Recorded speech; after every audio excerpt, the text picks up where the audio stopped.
officially start us off, guys, by saying welcome. Welcome to Attack the Talk. Welcome to another episode. The journey continues. Shout out to everybody that's here with us. You guys know this is your host, AJ. Joining me as usual is my sister. Oh, I know. Big surprise. Yeah. We are related. Yeah. Hi, this is I'm Lex. Lexy. And then we have two very special guests with us, and this is our cousins. And our cousins actually have joined us in past episodes as well over in chat. You might know them in chat as Jopa, right? Yep. Correct. And as Deloading, right? So without further ado, guys, we want to go ahead and welcome our cousins because this is Joseph. Yeah. This is Jamie. Hello. So, welcome our special How are you guys guests. doing? You guys ready? Amazing, man. Oh yeah, it's about to be a fun experience. Yeah, that's what it is. It's gonna be a cool experience, guys. Definitely a new experience. Yeah. Feels good being on this side, you know. I think checking out your guys' previous podcasts from the beginning, I was like, you guys, it just comes way too fluent with you guys. So it's kind of cool going from a screen. I know, being like, I'm in the studio. Now, so from being in chat to now joining us here. Yeah, it's super cool. I'm so happy that you guys are here doing this with us. I know that me and Lexy, we knew that we could come visit you guys. We wanted to make sure that, we get an opportunity to do this. And again, guys, this is just going to be a little hangout. So for you guys that are watching live and you have any questions, anything you want us to go ahead and cover and talk about, go ahead and ask away, guys. I know that in the past, we've done this where you guys asked some pretty good questions in regards to Attack on Titan, in regards to even other anime. We've gone to crazy questions, right, Lex, where we're talking about like battle royal stuff and all that, Super Smash involving anime characters and all that, and maybe we can go ahead and talk about that as well. But yeah, if you guys have anything you want us to go ahead and talk about and cover, let us know. What is that one? Let's go ahead and say hello, Honey Tea. What's up? Hello. They say that they can hear, but still pretty laggy. And Kyron says that the screen went black, but I could see now it's still a bit laggy. Yeah. Eddie says it buffers and plays normally afterwards. Okay. So it's just really choppy for them. Pretty much it's going to be one of those streams, guys, where, as I mentioned, that but welcome, Honey Tea. Yeah, we're on vacation. We're over here in a hotel, and so we're gonna have some choppy connections. But we appreciate you guys sticking around. But yeah, guys, so this is gonna be OVA episode number 7. Can you believe that, Lex? Number 7. We're on our 7th OVA. Yeah, 7th OVA. What the heck? The last 2 OVA we did was a holiday OVA, and then we talked about some holiday themes and stuff like that, right? So today is gonna be a cool little OVA that we have. As I mentioned, if you guys have any questions, any topics you guys want us to go ahead and talk about, ask away. Lexi will go ahead and keep an eye over on chat, and then we also have, Young Suave 702 that says, "What's up, fam?" Awesome. What is up? Hello. What is up, everyone? Hello. Yeah. Eddie comments, "We have 11 viewers." Yeah. Hell yeah. Hell yeah. I love it when the friends Hello, join everyone. us. Hello. Yeah, because again, this is a special community that we have, guys. Where we're just able to go ahead and chat about different anime, chat about specifically Attack on Titan, and yeah. So the plan for today, guys, as I mentioned, is just gonna be a hangout. We're gonna go ahead and talk about different stuff. Obviously, we're gonna go ahead and cover the Q&A, cover the poll question that we asked you guys for the week. And then I have an interesting top 10 ranked character list of Attack on Titan characters that I think is really interesting. I want us to go ahead and kind of talk about it. You're the only one that knows I'm the only one that looked at the list and actually saw the order of None the top 10. of us know the rankings. Right? So I found it very interesting because there's certain characters that are on this list that obviously you would think it's going to be a top 10 character on a list, but where they fall in that top 10 ranking is kind of interesting. And there's even a few characters that I'm surprised are on this list. So it's going to be fun to talk about that. Also, I want to go ahead and do a little pop quiz for Lex. So it's going to be a quick little 10 questions of what we have covered so far in season 3 and see how well you have retained. Just to remind you guys, I've had many concussions and my memory is really not the best. Excuse now. Yeah. Some of you guys know I don't even know my name. Hello, Lovey. We love you too. Shout out, Lovey. Hello. Shout out to all the and Kyron says, I exited and rejoined because I thought it might have been me lagging, but it's not. Yeah, it's definitely on our end. It's like we said, we're in a hotel room. We want to apologize many times in advance, but we kind of figured that this is what the process was going to be. Hopefully you can we were still just hear hoping us all right. that things were going to be good. Because we've been looking at the same frame for the longest time over here on our end. But yeah, we're going to go ahead and continue on, guys. And as Lexi mentioned, hopefully you guys can go and hear us nice and clear. But yeah, it's going to be a fun Eddie episode. says, I can hear you guys fine. Perfect. That's awesome. That's all that matters, right? I know. So we're going to go ahead and start. But before I go ahead and start with our questions and with our poll, I want to ask my cousins a question. And I want to ask you guys because I'm so thankful that you guys have been tuning in to some of our previous episodes, right? It's always nice when you guys are able to join us live and chat and just chat along with you guys and stuff. Yeah, I always really appreciate it. But I'm curious about Attack on Titan specifically. I want to know from both of you, why did you guys decide to go ahead and start watching Attack on Titan?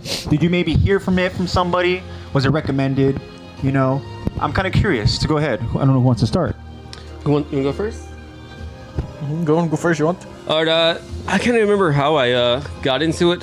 I think it might have been trendy like a couple years, like way back. Yeah. So I started watching it, and dude, it was awesome. Watched the whole first season, but I got like a problem with like not watching like seasons 2 or 3 of anything. Like it could be an awesome anime, and then I'm just like, oh, I put it in the back burner because the way I see it is like if I can't watch anything, I'm like, well, at least I have that in the queue. Yeah. But then I never go back. And then it's just like never currently watching. I think I actually watched it because on was it Toonami, like on Cartoon Network, like late in the night. The late night, yeah. And dude, I could have swear like so where I'm currently at now is I just started season 3. But season 2 for some reason I thought was like, I'm like, oh, this isn't good. Like, but it's because on Toonami it would be like one episode here and there, and even like my friends they'd be like, oh, dude, you gotta watch it, it's amazing. And I was like, but then you know, you guys coming back and like talk about your podcast, and like, so I was listening to it and I'm like, you know what, let's see what the hype's about. Like, maybe it was me. I was like, maybe I was like, I'm just like out of touch. I went back and watched season 2 the last couple weeks, and like, oh, it's pretty. Yeah. You're like, oh, you know what? Top tier. I'm like, maybe there is a reason a lot of people like something this. you said, Joseph, that's really interesting is because I'm very much the same way. Where it's like if you watch something, right, and all of a sudden the season ends and you have to wait for the second season, or whatever the case is. You know, even for me, like if the content's still already all there, I have the same problem where I'm like, all right, I'll go ahead, I'll take a break, right? But then when I go on that break, it could be difficult for me to go ahead and go back and to start watching again. I had that problem with, I know I told you guys Hunter x Hunter was like, that was my issue, is that I stopped. Upset about that. Yeah, I stopped it literally at a good part, right? And then you stopped like right before the biggest arc that everyone loves. Yeah, I mean, I never went back to go ahead and continue watching Full Metal Alchemist. And then there's other ones as well and stuff, and yeah, I mean, I have that same issue, but yeah, it's once you start watching again, then it's almost like you get hooked again, right? Yeah. So that's the thing, but it's also about having the time to be able to go ahead and watch, you know, because it is a commitment. It is committing yourself to something. If you try to just watch an episode and then take a break, whatever, then it's hard to really kind of stay committed. Well, at least for me, I find myself in that same situation. But yeah, and then so you said you started watching it again, and season 2 wasn't as bad as you thought it was. I swear to you, there was not one episode that didn't catch my attention. Yeah. And this is where I was like, man, I'm like, what was I thinking like a couple years ago? But if I can get a quick shout out to my friends that newborn baby, Micah and Joseph. Oh, of course. And their baby boy is named Levi. And no way, baby dude, Levi. And, they were the ones that were telling me like, yo, you gotta watch it. What are you talking about? And I was like, oh no, dude. And then so I'm like really bad at taking like requests. You're like somebody like, hey, you gotta watch it. I'm like, no. But unless I do it with my own will, then I'll watch it. Yeah, because having someone constantly forcing you to, it's like, okay, now that really makes me not want to do it. It's like when someone asks you to do the dishes when you were already going to do it. It's like, well, now I don't want to because you asked me to. But that's something you actually mentioned the other day, right? Where you're like, you'll request anime for people to watch, but if somebody will request like, hey, you should watch this, then it's kind of like, oh, man, no, I'm maybe, good. You know, and all that. But I mean, that's fine because like, I mean, I think in ways I'm kind of like that too, at least with music and stuff too. Like there's times where I'm like, I like requesting certain songs, whatever. But if a certain person requests a song to me, whatever, then it can take a long time for me to give it a listen, whatever. But yeah, shout out. Your friend's name is Enzo, you said? Oh, it's Micah and Joseph. Micah and Joseph. Micah And Joseph. Did they name their child Levi because of the anime? Oh my gosh, that's so cool. Yeah. So shout out to Micah. Shout out baby to Levi. Joseph, and of course shout out to baby Levi. Better childhood than the real Levi. So that was kind of the gateway for you to go ahead and start watching again, huh? Yeah. That's awesome. And dude, they've been watching it too. And like I said, it's kind of fun because like this is all new to me. Like, I'm not familiar with what's happening now in the anime because I'm kind of like really behind. But being able to follow with like the podcast and the episodes, like, dude, I think it's a kind of fun journey. Like, if you never watched it, like that's the way I would recommend it. Just because I know you guys had watched it like over, so like you guys are really pretty descriptive on it. And dude, when I listen to the podcast and I'm like, all right, let's go back. But even like you guys like voice acting, like I think they got me hooked. Thank you. I'm like sitting behind like my like phone, and I'm like smiling and laughing, and I'm like, dude, I'm like, yeah, he got it down. Like, no way. So much. We tried to make it as immersive as possible so that we can help people like visualize it.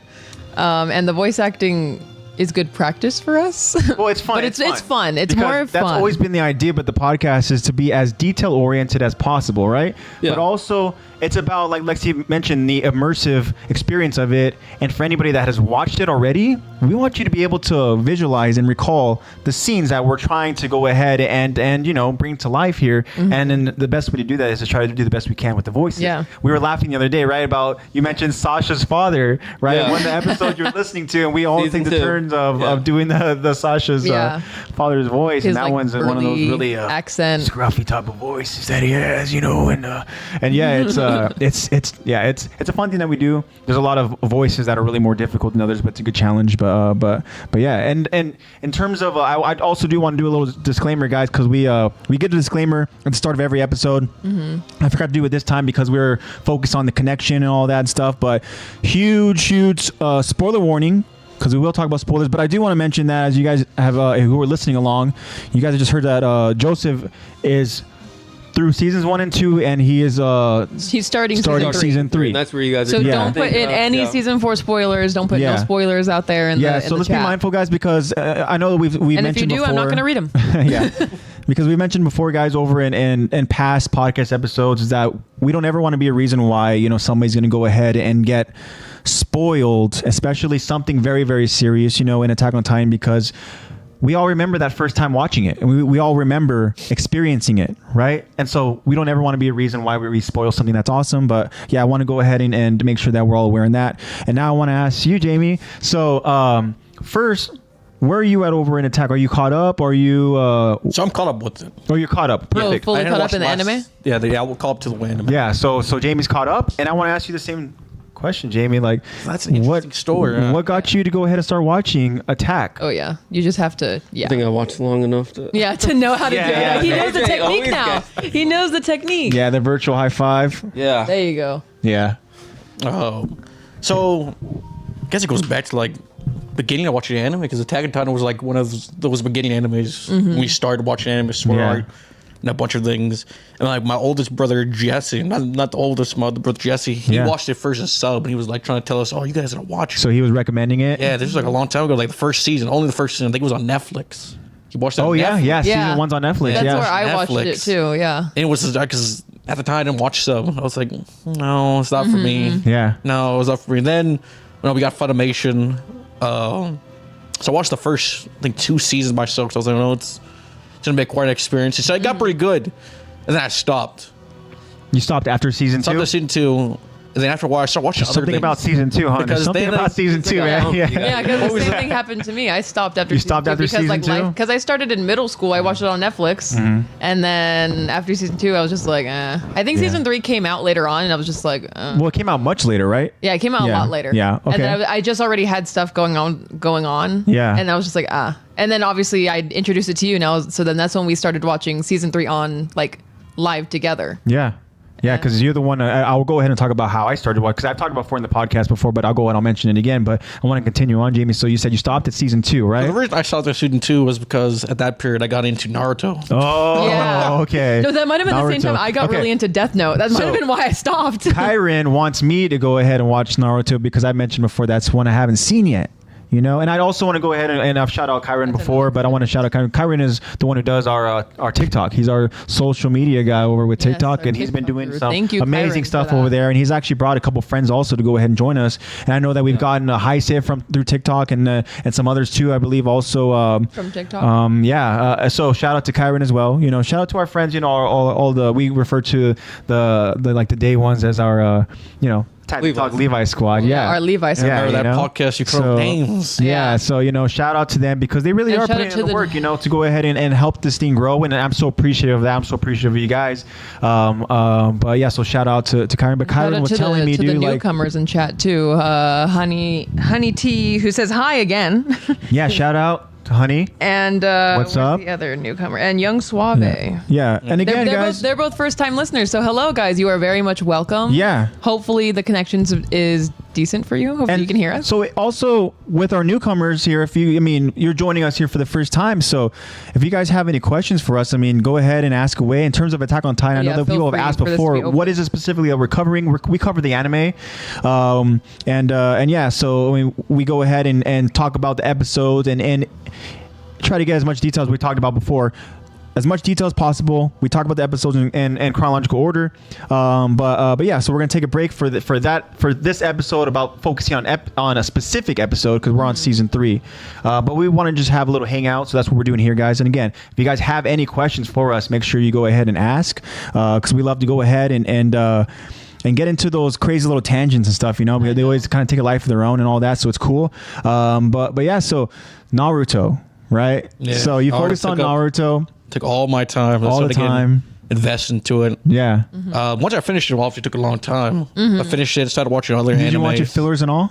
No, I got a list to skip all the fillers. Okay. Yeah. The filler list. I would have went in there and just watched everything. Yeah. So the filler list really helped. Yeah. So after I finished that, it came to a story. We got our dad to watch anime, so we got into My Hero. And that's so cool, by the way, because we have been able to get, dad to watch anime as well. We also started him with My Hero. Yeah, with My Hero. That's a great starter anime, I think. Because he loves superhero things. He's like, no, this is exactly. Yeah. Our dad does too. So it's like, it ends up being.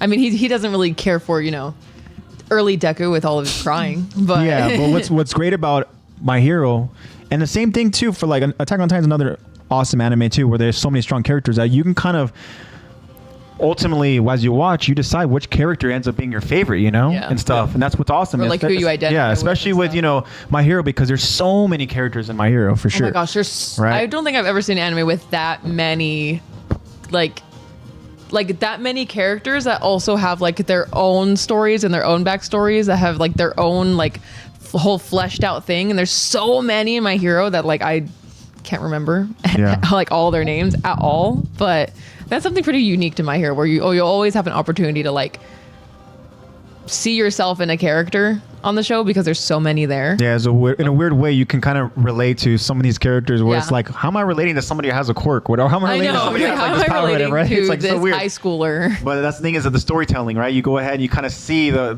person, the character will have what like kind of their essence is, which is super cool. And I like that a lot with Attack on Titan because there's a lot of characters where, you kind of, again, you sympathize with certain characters or you can relate with characters, right? But eventually you started watching again, right? How long did it take for you to start watching again? Was it like... So I was had it like recently, like maybe 2021. We started getting our dad into it. Yeah, and then I was like, I got season 3 of Attack on Titan. So I showed my dad in, and it kind of became something where we both just kind of like. I thought it was cool to bond over with the anime with your parent. Yeah. So same. My dad got really caught into it, and so when we come home from work, like put it on. Yeah, like he would say like this is watching. So it's cool to watch all of it with them. Like, so he was just as much into it as like you were and everything. He was, if not more. He was hooked on it. Yeah. So I was more watching it with him, and he's like, "Man, these seasons are getting good." Because I watched from the beginning, so you got to refresh my mind for season 1. Yeah, got to season 2, the season 3, luckily in that time season 4 came out. Then we were caught up with that. Then we had to wait for. My dad doesn't watch sub. He won't watch sub. So you guys would wait until ultimately it all gets dubbed, right? Yes, we waited for all to get dubbed. Okay, but you haven't seen it in did you watch the first half of the final part? Did you watch that one yet already? Yes, I believe so. Yeah, because the only thing I haven't watched is the hour-long special one they did. Yeah, that's the one I haven't watched. One, yeah, the most recent one because that's the one that isn't dubbed. Yeah, yes. Yeah, we not checked dubbed the other yet. day and it's not dubbed. It's not dubbed yet. But we're just waiting for that. Then we can fully catch up with that. But that's when I got back into it. It was like May 2021. Yeah, with my dad. And then we just kind of watched it all. And like, man, this is a pretty good show. Yeah, that's awesome. Yeah, that's probably around the same time that me and AJ did the same thing. I was just like, oh, you need to watch Attack on Titan. That's how I started really watching good. it. And then again, refreshed my mind, rewatching season 1, season 2. His first time watching season 1, season 2, and then we watched season. But also too, it's cool because for somebody that already knows season 1, and it's kind of they're already prepared for where the. The new viewers where they're gonna go ahead and kind of like, it's kind of fun being like I would look over at you and be like, did you see that? Yeah, you're the one who's kind of making sure you're like looking at my reactions to those moments. Did you see that? Did you see that? Yeah, yeah. And, especially in Attack on Titan because there's so many like little foreshadowing moments. Yeah. So it's like, did you see the way that blade of grass blew in the wind? That means something. It always means something. Yeah, it's so weird. But that's how I started watching it. Lexy recommended. And again, it started with My Hero Academia. And then once we kind of watched a certain point where I think only maybe 2 seasons were out, maybe it was only 1 season. But anyways, we went ahead and we watched that. That was kind of the gateway. And then all of a sudden we went on to other ones like Tokyo Ghoul, AttackOnTitan, Death Note. But then AttackOnTitan was really, really cool, and it was a special moment because we were watching during like the lockdown and everything with the pandemic, and so that was something that we were able to go ahead and kind of be excited about watching AttackOnTitan just stuff, binging anime. And binging it. And as the episodes as we're getting the seasons, being released and all that, and obviously, as you guys can see, it took a life of its own because here we have a podcast, so I know, just revolving around Attack on Titan, and I mean, it's super cool. But now I want to ask you guys, do you guys have like a favorite character of Attack on Titan? And if you don't have a favorite character, maybe if you have like a list, because I know that with Vince too, when we had Vince on, and I know that you were able to join us for that episode. Yeah. But Vince, kind of the same thing. He's like, man, there's a lot of characters he had, so he kind of gave me a 3. But yeah, is there any characters that you guys are rooting for? Any characters that you guys like? That's tough. Yeah. But I have 2 people in mind already that I think are badass characters, and I think Commander Irwin. Yeah, Commander Irwin for sure. He's a badass, and like I said before, off the podcast we talked about. I think it was in your stream 2 weeks ago. Yeah. Now I was like, I would die with like Captain Levi. Yeah. Levi's type of person. I was like, if I die, at least my death would matter. That was when we're talking about like choosing a mentor. Who would you choose mentors? I would die by Captain Levi. That's right, because that was part of the conversation was, from what we've seen with Levi, that, anybody that kind of gets close to Levi, the chances aren't very good because, Levi obviously is a badass, but he's a huge threat. So the tension from the, villain side, or however you want to go and think about it, obviously they got to take out this guy, right? Yeah. Levi. But so in order for them to focus on Levi, if you're attached to the guy in some capacity, whether it be like hypothetically as the mentee, as the person being mentored by him, then that your chances of being targeted are very, very high. Yeah. Yes. Right. But you had the same kind of thought process as I know that my dad had as well, right? Dad, where he was like, man, you know what? I think it was with Levi, or maybe it was with Irvin. But I was like, man, if I go ahead and die in battle with those guys, man, like almost like it was an honor, and it's like so crazy to have that mindset. I was like, whoa, that's so crazy, because I'm like, man, maybe I'll go ahead and I was kind of like swaying more towards Kenny. Yeah, because I think that I actually really like the idea of having Kenny as your mentor because, we saw how Levi turned out. Yeah. But also, like, even though Kenny is villain, I don't know. That's the thing about Attack on Titan. You don't know who's the antagonist, protagonist. But even though he is on the other end, he still has, like, such great survival skills and such great, like, combat skills. So it's like, I would still want to learn that, and like, definitely. Given it's not very loving. It's very much tough. It's very much tough love, and it's not love. It's just it's not even love. It's just you better survive or you will die. Yeah. So, Commander Irvin, and you said Levi as well, right? Yes, I forgot to put. I don't want to rank them. I don't want to rank those. I know. I'm the same way. I'm like, I don't really know who my favorite is. You don't have to rank them. But yeah, like for me, I have my characters that I root for, but my favorite character is Armin. Like, I love Armin, because Armin's so early on in the story, he's just this whiny, crying little, little kid who, like, you just want him to do something, right? You could tell he's smart, right? But like, man, just take action, or have that little bit but he just holds himself back. Yeah. And then as the story goes on, you can see he's one of those characters that has a lot of character development, and so he's a character that I started rooting for right from the beginning, where I'm like, that kid's kind of like an underdog, you know? And then part of it too is I see certain aspects of myself kind of in Armin a little bit, we're kind of the shine. Oh, definitely. Kind of like, just the not having the confidence and stuff, little stuff like that, where like, man, like that's my character, So I want to ask you now, Joseph, do you have a character in mind who?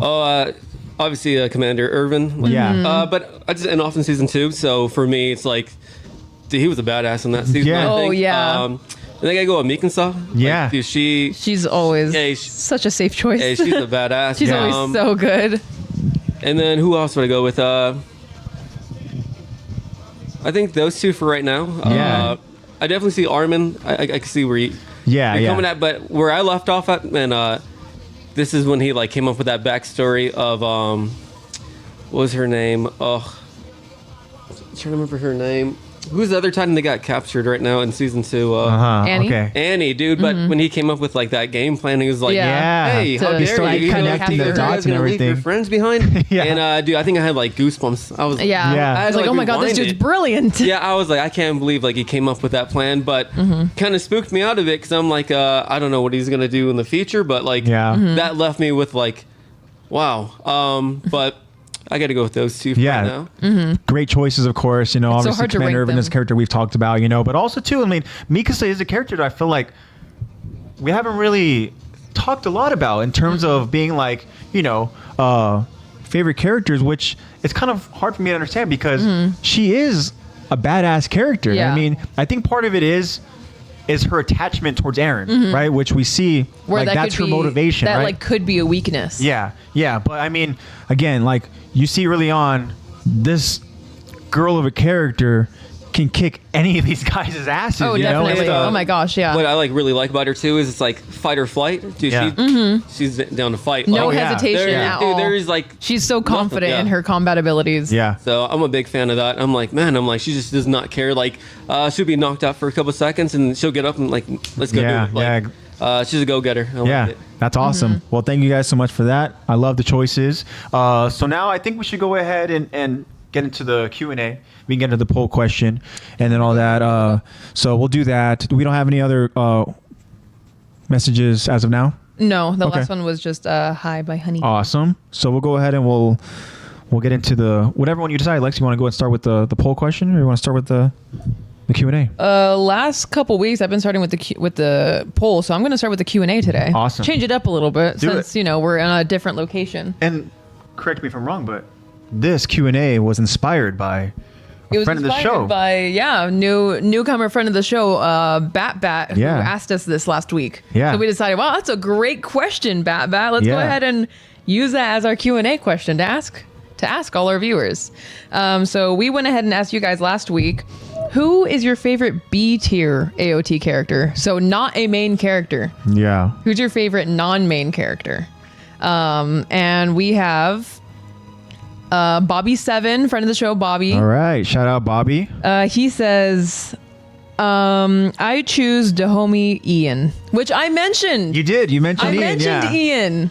I totally, because I was like, oh, wow, like we only saw him for like one episode, but he already had so much development in that one episode. And I was like, oh, dang, like he's so cool. And then unfortunately, So let's talk about Ian real quick, because Ian, he's a character where there's a lot of characters where we see them in such a small window, right? But then you see potential, right? And Ian is one of those guys where, I don't know if you guys can recall, but he was there. Season 1. It was season 1.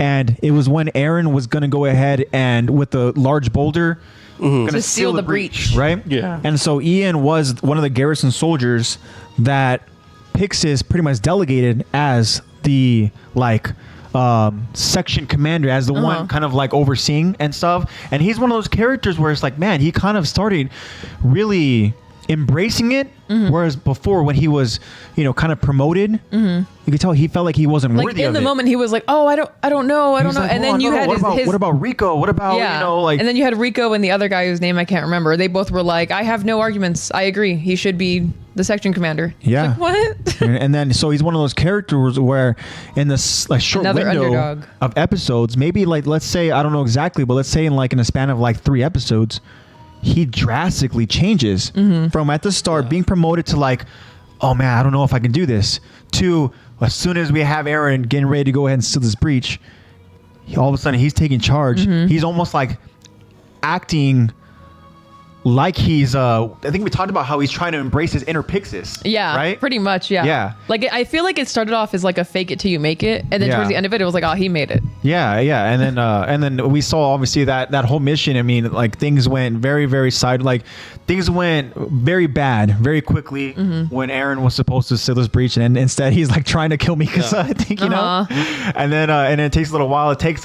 Again, Armin to be the kind of the voice of reason, look promising in the beginning. The little Jiminy Cricket over on Aaron's shoulder to go ahead and kind of wake him out of it and stuff, And then, all of a sudden the mission is a go. Eren is in control, and it's so cool because in that moment, as Eren is holding on to this freaking giant boulder, you know, you see everybody else around him doing their job and stuff, you know. I think it's a cool moment. It's the first time, I think we talked about it, right? First moment when Eren seems to be in full control. Yeah. Right? Because all the other times he's like looking down. He didn't even remember being a Titan. And he's looking down, he's seeing, you know, his friends doing their thing and stuff, you know, and again, Ian's taking charge, and so that's awesome. I love the choice, Bobby. Great choice. Great choice, a very Bobby. underrated I character. very much agree. And a very, very sad to say, but very forgettable character because of the small sample size we get of this character, right? Yeah. So definitely. Awesome. Bobby, thank you so much for the response. Yeah, thank you for that, Bobby. Next, we have friend of the show, Eddie. What's All up, right, Eddie? what does Eddie have to say? Eddie says, Rico is so hot, but, but character-wise, for sure, Mike. Oh, okay. Thank you for that, Eddie. Yeah, so you said Rico is so hot? Yeah, I said okay. Rico's so hot, but character-wise, right. for sure, Mike. He just had to throw that in. Yeah. So first off, of course, shout out Eddie, shout out Rico, of course, as well, because Shout out Rico. Again, Rico is a character where, I mean, these garrison soldiers who are kind of staying inside the wall, right? I mean, the garrison soldiers don't really get a whole lot of screen time. Let's say, right? And we see them in like sample size, and then the story kind of goes, and then next, you know, we don't see them again till who knows how long. But Rico was another character where, I mean, she was very, I want to say stubborn in a good way. Yeah. Because she was very stern. Very stern. Yeah. Rico was the character where she was, you know, kind of had like almost like the gray hair, right? She kind of had like, you know, the shorter length and stuff. I want to say maybe she had like bangs a little bit. Yeah, too, but she had the some glasses. bangs and glasses. You know, she had the glasses, and so she was a part of the 3 main garrison soldiers that are kind of underneath, like who are in terms of ranking under Commander Pixis. And yeah, Rico is one of those characters where I feel like we talked about potential. I mean, there's definitely potential, right?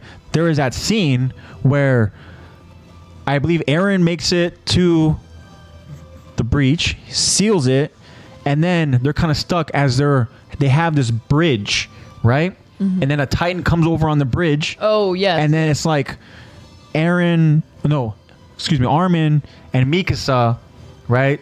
They have to kind of protect Eren, but then isn't that the moment when Rico comes flying in? Doesn't she come flying in and she takes this Titan out by the nape? I want to say that's the same. Yeah, that's when all the other garrison soldiers come in and try to take out those extra Titans. And unfortunately, so that's when Ian. I think we get an awesome moment from Rico and stuff. And, but it's also at the very beginning when they're first, like, her and Eren are running along the wall to get to where they have to be for Eren to transform. She's like laying it down like it is, or it's like, I just want you to know, like, you have to get this done. It's not a matter of if you're willing to. You have to complete this. Because they had already lost. You have to do this. No pressure, but humanity is resting on your because they had already lost so many allies, right? Yeah, that's right. So and she's like not sugarcoating it at all. She's like, you have to do this because you're responsible for so many lives. Humanity is definitely you are responsible for humanity right now. So Rico's an awesome choice. I know that there was a little bit of a thirst reason behind that one, right, Eddie? Because she is apparently so hot. Yeah, nothing wrong with that. I mean, but his second choice, I was on record to go and talk about that last week's episode, right? When Bad mentioned it, and Mike is a character too, where it's like, man, Mike was just a character where you kind of remember him as a guy who has a good sense of smell. He can smell, you know, he has that weird kind of that ability that he has, right? But then you find out more about him, and I've talked about it before, where he's really described as like being the second in terms of like being a soldier capable enough to taking out Titans. He's second only to Captain Levi, right? Yeah. Which again, it's like that's a huge title. Yeah, a huge title because we see the force that Captain Levi is. You know, we talk about like he's a badass of a character, but then when you have this other character who has that potential, right? And like, man, Mike, I can't help but think, man, what if? Right? Yeah. Because we see, who does he encounter? He encounters this Titan that can speak to him. Yeah. Right? Can control other Titans. He's a force to be reckoned with, you know? And then unfortunately, man, Mike, he just kind of became a shell of himself, but then he kind of, you know, we never even got to like see him in like full combat mode either. I mean, who wouldn't become a shell? Like that made me kind of heartbroken too when I saw that. I was like, dang, he was a badass all the way up until like, you know, Yeah, at the end. He got scared and all that, but then he kind of like, all right, he remembers his own speech that he gave to the other people. But then how he died, man, was so sad. He's literally getting ripped to shreds by these Titans and stuff, Ironically, a Titan with a huge nose. I guess the irony in that, the guy who's getting, exactly, the huge Titans ripping apart the guy who has a great sense of smell. It's kind of weird, but like it just happened to be that he encountered like the like one of like the worst Titans to encounter. Yeah, but Mika's a great choice. Poor horse. Yeah, the horse too. I know. Man. He didn't do anything. Yeah. I know. Mika is literally calling his horse over, and he knows that Titans aren't supposed. They normally don't go after animals, and this freaking dude goes over there and picks up his horse and just throws it Chucks at him. At him. Yeah, definitely. Poor horse for sure. But yeah, that's a great choice. Dang. I know I talked about it last week. Mika is awesome. is definitely one of those characters that I really wish was still alive. Yeah. I feel like he would have such like a big role. That's the thing is, it's all about the hypothetical, right? Like, you think about a character who is as strong of a character as he is, how would he kind of fit into the puzzle? How would he kind of like fit into, or what would his character development be? Would he end up being promoted like something, like we talked about with Ian being a character where he was promoted, would Mike be a character where you never know, he might become in more of a leadership role, and that would be really cool to see. It's all about the hypotheticals with that character, because he's a character that we see introduced and we're like, man, he's such a cool character, and then he's just gone like that, which is with Attack on Titan, it happens so often. I feel like where it's like, don't get too attached. It's like there's characters where you see them, they can be good allies. Never mind, they're gone, and stuff. Like, just kidding. So but yeah, great choices for sure, Eddie. Yeah, great choices, Eddie. And thank you for that opinion on Rico. Next up, we have. I think so that makes me wonder, because Eddie has mentioned, we talked about it, right? Where Eddie he's the one who wants to go ahead and do the live action Attack on Titan. He is an aspiring filmmaker, and so I can only imagine who Eddie would cast as Rico. He would designate like a whole weekend just to the casting of Rico. So I think he would have fun with those auditions for sure. But thank you again for that, Eddie. You're always so Shout funny. out, Eddie. Next up, we have Renanel 9614. Love it. And they say simply Hanji. Oh, okay. Hanji. Love it. And are we considering her a B tier character? I think it's safe to say that in terms of where we are in the story. I think at this point in the story, she is B tier. Yeah. So I mean, Hanji's another character where early on she's kind of just a wild card. Like she obviously is fascinated with Titans, and she loves kind of fascinated is a term for her. Yeah. She's definitely obsessed. She's obsessed for sure.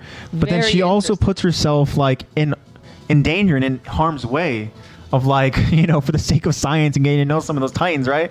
But then that's how we're kind of introduce her of being this kind of like, kind of quirky, obsessed Titan lover, but she's also very, very smart. And then we kind of see her now becoming this leader in the scouts with the scouts and stuff, right? I like the dynamic that Captain Levi and Hanji have. Yeah. I think it's awesome. And I think she's an awesome character. I mean, it's awesome to go ahead and see somebody again who is kind of like, man, like what the hell is this girl's problem? To now you're like really rooting for Hanji. So she's super cool. Definitely would refer to her as a B tier character. Yeah, at this point, Yeah. But I completely agree with that answer. Yeah. No, I love Hanji. Yeah, and Hanji is a character where, and in terms of voice acting, that you do Hanji very well. She's like my most confident in who I voice, because I feel like she is me. Yeah. I feel like we're pretty similar either way. I also just have a very similar voice to her at certain points. Yeah. So I try my best. Yeah. I just love Hanji. I want to do her justice. Love for that last week. And then you're good at everything else. Everything else. No, there's a lot of voices where I'm like, nah, I don't know how to do. I'll do the best I can. That's like a fun topic. Like 1 week, you guys should just let the viewers like decide on who's the best voice actor. I know. Out of each one, that could be pretty fun. Nominate for who's the best voice actors for what voices and everything. That'd be fun. That would be cool. That'd be interesting to see again the opinions of our friends and see what they think. I mean, that would be really, really interesting for sure. Come with more ideas for the stream. Yeah, more ideas, and then just kind of like, I always like the insight of what our friends have and stuff, and even like we've talked about before with Eddie and stuff, and how he kind of like cast us over and stuff, and his who he would cast us as in live action and all that. I know that he casted Vince as Nile Doc. Yeah, casted Vince as Nile. Yeah, Vince is Nile. I've already been kind of being Grisha. You're Grisha. You know, so yeah, it'd be super cool. But yeah, I think did he give me Mikasa?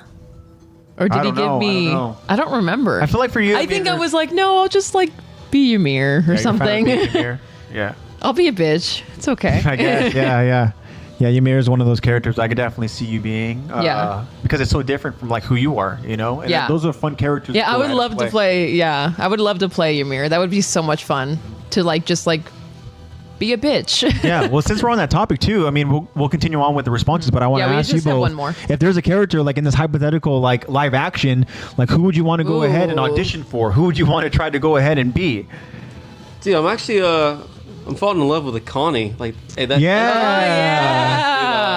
It's kind of weird because like he'll have like a couple like seconds of like screen time, but I feel like every time he's like very knowledgeable, and I think like he kind of deters. He's like, hey, no, look, this is the bigger picture. But dude, I don't know, man. I hope he has a bigger part going forward too. Yeah. Like I'm actually like secretly falling in love with that. Yeah.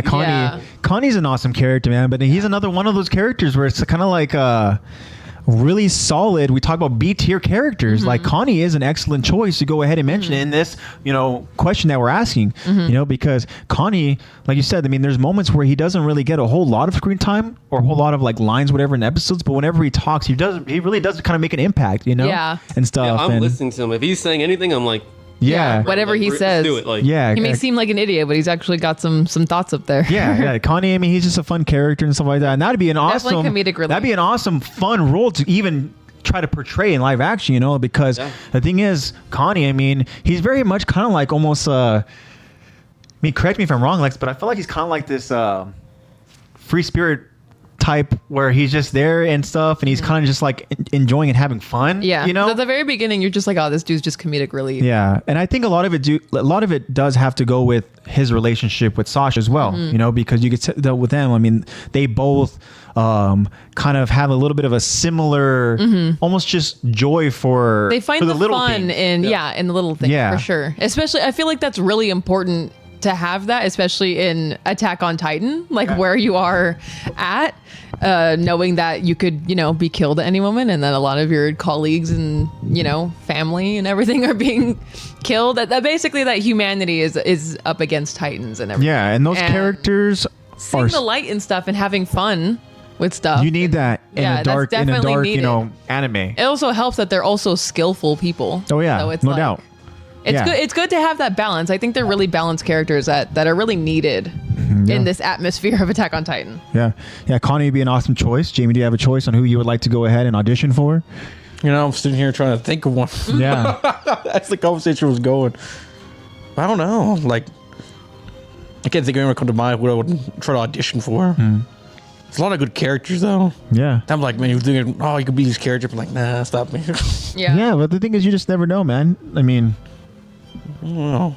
Do like Reinhardt guy. Yeah, Reinhardt. That would be good. Yeah. I like the way he treats the scouts. I like everything he does. Yeah. I don't know. Maybe after a couple more gym visits, get a little bigger. Maybe you could try for it. But I like him. I think it'd be a pretty fun role to.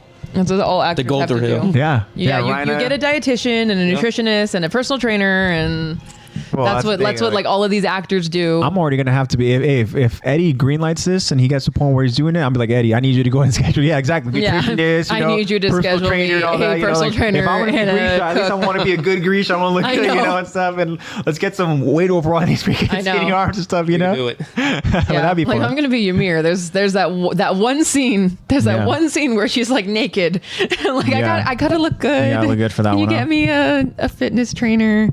Actually, funny enough, Bobby actually originally said Connie and changed his mind because he was like, oh, I guess he's a main character. I'll choose Dahomey Ian. Yeah. But he originally wanted to choose Connie. Yeah. I mean, again, I think Connie is he's a character that we can go ahead and mention as a B tier only for the fact that, like we talked about, I mean, he gets in some ways kind of limited, limited time over on the screen. And I mean, because I think that if we were to go ahead and talk about main characters, I mean, who are the characters that kind of come to mind instantly, right? We're talking about Captain Levi. Obviously, right? the trio of Eren, Armin, and Mikasa. Mikasa, right? I mean, I think that those are...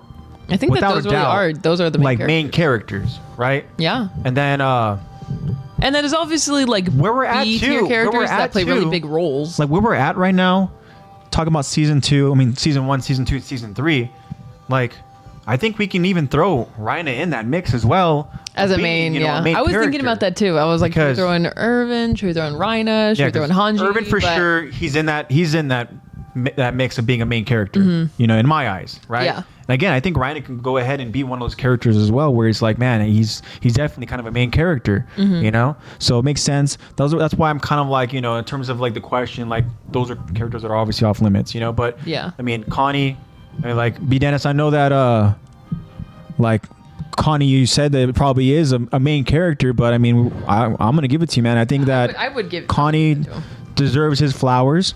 You know, and we want to talk about Connie, show Connie some love, you know, and yeah, without a doubt, I think Connie is in that kind of gray line, that tier, that kind of that. He should definitely get that respect. He's that close to being a main character. I know, he's just that close. Yeah, exactly. Awesome. So we got any more responses? One more from Heisei, or he is I am Storm, LOL, on Instagram, aka Jacob. Yeah, by many names. Shout out. He says in all caps, Flock. He really got that dog in him with like 5 fire emojis. All right, yeah. So, Joseph, Flock is a character that you haven't been introduced to yet, right? Yep. Yeah, so Flock is a character where once you start watching again, a lot of people have their different opinions about him. And that's what's interesting about Flock. Yep. Is because we've talked about Flock as a character where it's like, man, he's out there, man. You know, he's kind of like, you can either hate him, or in this case with Jacob, with Heisei, is that, you know, you can love him. Yeah, right? He loves him. And then what's awesome about Attack on Titan is that so many times it comes down to perspectives, right? Yes. And it's really about kind of like, man, it's almost where, I don't want to say where your heart is in the story, you know, but it's just what perspective you identify with as being morally right the most, I guess, or whatever you... that's a brilliant thing about Attack on Titan. You can see many different perspectives, and you could see the reasoning behind all of these decisions. Yeah, for sure. But then, so... what's your guys' opinion then on Flock? So... Yours too, like... Well, when we first got introduced to Flock, I didn't like him. Yeah. Yeah. But obviously, kind of more in the story, you kind of understand where he comes from a little more. So it's like... It's all about getting the whole perspective of him and everything. Yeah, it's like it's crazy you can introduce a character and like, even like, he does, and like, can't trust him, certain things he does. Because when you meet him, he's like a lot of these early characters where they're afraid. You know, when characters are faced with such adversity, like Titans, like whatever is happening, right? When you have a character that's introduced into the mix now, and they're kind of thrown into the fire, now they have this mission they have to carry out. Basically in like the front lines. You know, it's one of those things where it's like you get introduced to these characters, and some of them, they don't want to be a part of it, right? And Flock is one of those characters early on, you could tell he's just like, he's afraid. Yeah. You know? Which is also like understandable. Yeah, of course, it's understandable for sure, you know, because again, it's like it shows that human nature of really how most people would probably go ahead and you know, if we were just all thrown into you know, the fire and stuff, you know, let's say hypothetically we're just like, we're just, you know, we decided to be garrison soldiers, we just want to be in the walls, we just want to kind of like, you know, do our thing and make sure, you know, we keep peace within the villages, within the towns and stuff, right? All of a sudden they're like, hey, we need you guys over on the front lines. Yeah. We're losing numbers here. Like oh crap. I'm not gonna blame Flock at all, because I feel like I would be that same thing too. I'm like, I don't want to go ahead and do that, you know? I'm not prepared to like die for this yet. But then Flock is one of those characters where, again, you introduce him, he's a certain way, but then kind of like with Armin explained, you see the character development in them, right? And one thing I will say about Flock is that he's dedicated and passionate about what he believes in. Yeah. Definitely. So that's one thing I will say. We're going to go ahead and talk more about Flock later on, because when I talk about, I hinted at this to Heisei, right? About how he's not the only one that appreciates Flock. And so when I talk about this list, we're going to go ahead and cover it and kind of break down and talk about, we'll go ahead and we'll talk about Flock more. Where Flock is on that list, we'll go ahead and we'll find out. But a little spoiler to all of our friends and to Heise is that Flock is on the top 10 list of ranked characters. All right. Speaking of Heise, actually just tuned in and said, "Sup, y'all." Sup, Heise? We're talking about your favorite B tier character, which is we just read off your Flock. Yeah. But yeah. There's also another chat. There's actually Honey T asks us a question that we can go ahead and get onto later. Oh, okay. Yeah, Cool. but she went ahead and I don't know what you are, but they went ahead and asked us a question, which is actually pretty cool. Okay. Do you want to yeah. now, or do you think it's a good time for it? Yeah, because we just finished the Q&A and we just have the poll we're next. Done with the Q&A, right? Yeah, the Q&A is officially done. So thank you guys all. So I want to go ahead and give a quick little round to all of our friends who asked us questions. Thank you guys for all your responses. Thank you so much for you guys are always so wise. Yeah. So observant. Definitely. And now, Honey's got a question for us, right? Honey T asks, it's still lagging, so not sure how behind I am, but I'm curious, during your guys' rewatches, so obviously when we had to rewatch it, when you were showing it to your dad and I was showing it to AJ, or when we were showing it to Dad, they asked, I'm curious, during your rewatches, even now, do you still find yourselves catching on to new things that you might have missed in previous watches? Without a doubt. Definitely. Without a doubt. Yeah. We do that now because what we do is we go ahead and in preparations for whatever episode we're going to specifically talk about, we go back and we rewatch them. And there's a lot of times where, man, specifically where we're at, season 3, I mean, the last time I watched those episodes were probably when we were watching the first time, right? And then, so when you go back and you see a certain thing and knowing kind of what you know now. Yeah. It's like when you know the outcome. Also what Lexy said, like everything matters. When you watch it with your dad, you're like, pick it up too, like, whoa. Yeah. Because now that you know the outcome of stuff and you rewatch it and you're like, holy crap. This is foreshadowed. Yeah, they're very minor things that happen. Yeah, there's a lot of foreshadowing. It'll be like one background character mentioned this, or like it was one like random doesn't visual. get that much love to it, but then like later on you're like it's something that could be so easily overlooked, and then now that you know the outcome and you're rewatching it, you're like, holy crap, this was like, how was I so like blind, like this was right in front of me and I didn't even know. So that's the thing, Joseph, is that if you're watching, right, say you go and start watching season 3 and on, like, man, there's in a weird way like little moments like Jamie and Lex were just explaining, where it's like watching for the first time, it's so easy just to not even understand or realize what little specific things in the background mean, overlooked. Right? But then say if you were to go ahead and end up going back and rewatch, even if you were to go back and rewatch season 1 and 2, I'm sure there's things you're gonna go ahead and see. We're like, oh man, like what was happening in season 2? It's all right in front of my face here because you could see the foreshadowing moments in season 1, And so that's the thing that's so interesting. But yeah, we've had plenty of moments like that where, man, you go ahead and you kind of are learning new stuff and all that and watching these episodes again and stuff. And because when I was rewatching season 1 and season 2 with you, when I was first showing you, like, now that I know the outcome, like whenever I think about foreshadowing, I just constantly think about like how obvious it was in season 1 that like Eren was a Titan. Because like of all the injuries that he had and everything, where he's like, there's a scene where there's just steam coming out of his head. Yeah. And like we just like very much overlooked it. Oh wow. Or it's like there's just like random moments like that. Or there's like a scene where like when the castle's falling and Bertolt's about to bite into his hand. I had no idea. I didn't notice. Yeah. And I had no idea he was a Titan. Like we just like never noticed these things until we're watching. We're like, holy crap! It was. That's what makes Attack on Titan so good. Now you think about it. Yeah. Or all the times that you watch it all and you're like, wow. And you see just how well thought it was and how like. Or it's something so subtle where it's like all the times that they're talking about like when they're in the cabin in the scout training and in their quarters they're all just talking about like, oh yeah, like the armored Titan, is that what they're calling it? Every time they talk about the armored Titan, the camera is pointed at Rhina. Yeah, they show Rhina. And I still had no idea that Rhina was armored. Yeah, so it's stuff like that where you're just like, watch it for the first time, you don't really think too much into it. I think I'm lucky. I like experienced it for my first time. I'm pretty sure you guys are. Do you still get the goosebumps like watching it? Oh, like definitely. For sure, man. Even when we're just like reading that went the away, script. or if you still get it, like definitely. There's moments too where, like, man, I still definitely get chills, and there's times too where like. Voice acting, man. The voice acting is so powerful and so good because I go ahead and I watch it dubbed and man, I go ahead and it like damn near brings me to tears, you know, in certain like crazy like big moments and stuff, and hearing the voice and how passionate they're giving this performance, right? I'm like, it all just gives you this crazy weird experience, you know, and there's certain moments where no matter how many times I go ahead and watch it back, it still gets me hyped, gets me emotional, gives me you know, goosebumps and stuff like that. And then that's just really in my eyes a sign of just a top, you know, tier anime, you know, is when it's able to go and give you that kind of feeling, that sensation, no matter how many times you go ahead and rewatch it, you know. So that's what's special about it. For sure. I always found myself going like in YouTube and finding that Erwin, when he says advance. No matter what, that will always. No, that's like a huge watching it with my dad, I wanted him to see that scene so bad. Yeah. I was like, it just same.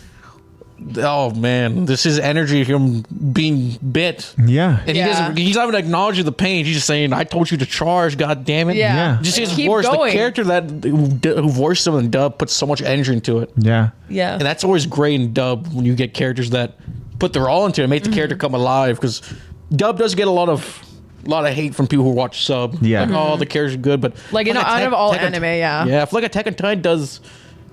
I think a lot of characters do pretty good. The voice acting. Yeah, I agree. A lot of great characters. You know? Yeah. But then have again, a lot of impressive voice actors. Yeah. Yeah, that moment specifically is one of the moments that I was mentioning, where it's like, man, that gives me chills, you know, watching back because of the execution for the voice acting, right? But also when you think about it, it's kind of like, man, what is Commander Irvin supposed to be feeling in that moment? Yeah. He's supposed to be in agonizing pain. He's literally on the brink of death, right? Yeah. He's getting would probably be calling for help. Any other person would be like, come help me, I don't want to die. Yeah, and then instead, no, same. What is he doing instead? He is making sure that his scouts, his soldiers know what the goal is, right? And that the goal is right in front of them, you know, and all that. Don't worry. Yeah, and that moment is it's an incredible moment for sure. Love that moment. Awesome. So yeah, honey, thank you so much for that question. Yeah, thank you so much for that. Wow. And now we want to talk about the poll question. The poll. Yeah. So last week we went ahead and asked you guys. This is in what's the word I'm trying to think of? Correlation with the last episode. Yeah. That we discussed. Basically, if Hanji were to die by cave-in, who do you think the next commander would be minus Irvin? Yeah. So we have some of the options are Levi, Jean, Moblet, and Armin. Okay, interesting. So this question is going to sound weird to Joseph because, you know, this is something that's happening in season 3, right? I would love to go ahead and give you more context as to it, but you know, I don't want to also take away from when you watch it for the first time. All I want to let you know is just in terms of kind of giving you a better understanding is that the scouts themselves, they have a mission, right? They're battling their foes who are essentially like other scouts, right? So it's pretty much like scouts versus scouts. And Hanji, we kind of see she's in a moment where she kind of faces adversity. She faces something where it's like, oh shoot, like man, she it can be pretty dangerous. It perceives it to be almost like a death experience, but thankfully, you know, she survives it. That's I don't feel like that's spoiling anything because in the moment you can tell that, you know, she's not going to die. But because she is this kind of leader in the scouts, we kind of asked like, okay, who would kind of, if hypothetically Hanji were to die, who would be the next person to kind of like take her place? Yes, right, exactly. in the kind of rankings. The fact that you said minus Irwin though, because if not Irvin, who would it be? Because I think we it's love like making these poll questions as difficult as possible now for you. It's tough because that's the easy question though. That's the easy answer, right? It's like, obviously who would go ahead and take charge would be Irvin, right? We just went on a whole tangent about how great he is and how like valiant this dude is. So instead of that, we wanted to make it interesting. So what were the options we have again? We have Levi, Jean, Moblet, and Armin. Okay, and that's because they are currently in the fight with Hanji. Those are the characters who are there with her, and we see that they, seeing Hanji in that kind of state takes a toll on them. We can see that it's an emotional moment for them as well. So because they're there with Hanji in that moment, again, hypothetically, if Hanji were to bite the dust and be gone in this moment, who out of those characters that are there with Hanji would be the next in line to kind of go ahead and take lead, like right? Commander. So what do our friends have to say? All right. So starting from normal fashion of least voted to most voted, we have with 7% Jean at the bottom. Really? Yeah. Jean, 7%, huh? Yeah. Okay. Weirdly enough. Okay. And then all the other ones are actually pretty close. Really? Then we have 23% Moblet. Okay. Then we have 33% Levi. So the top vote getter is at 37% Armin. I think that's interesting because are we saying after the cave-in to continue what they're doing at that moment to take charge? So that's the thing is that in this moment, right? Like they have their mission.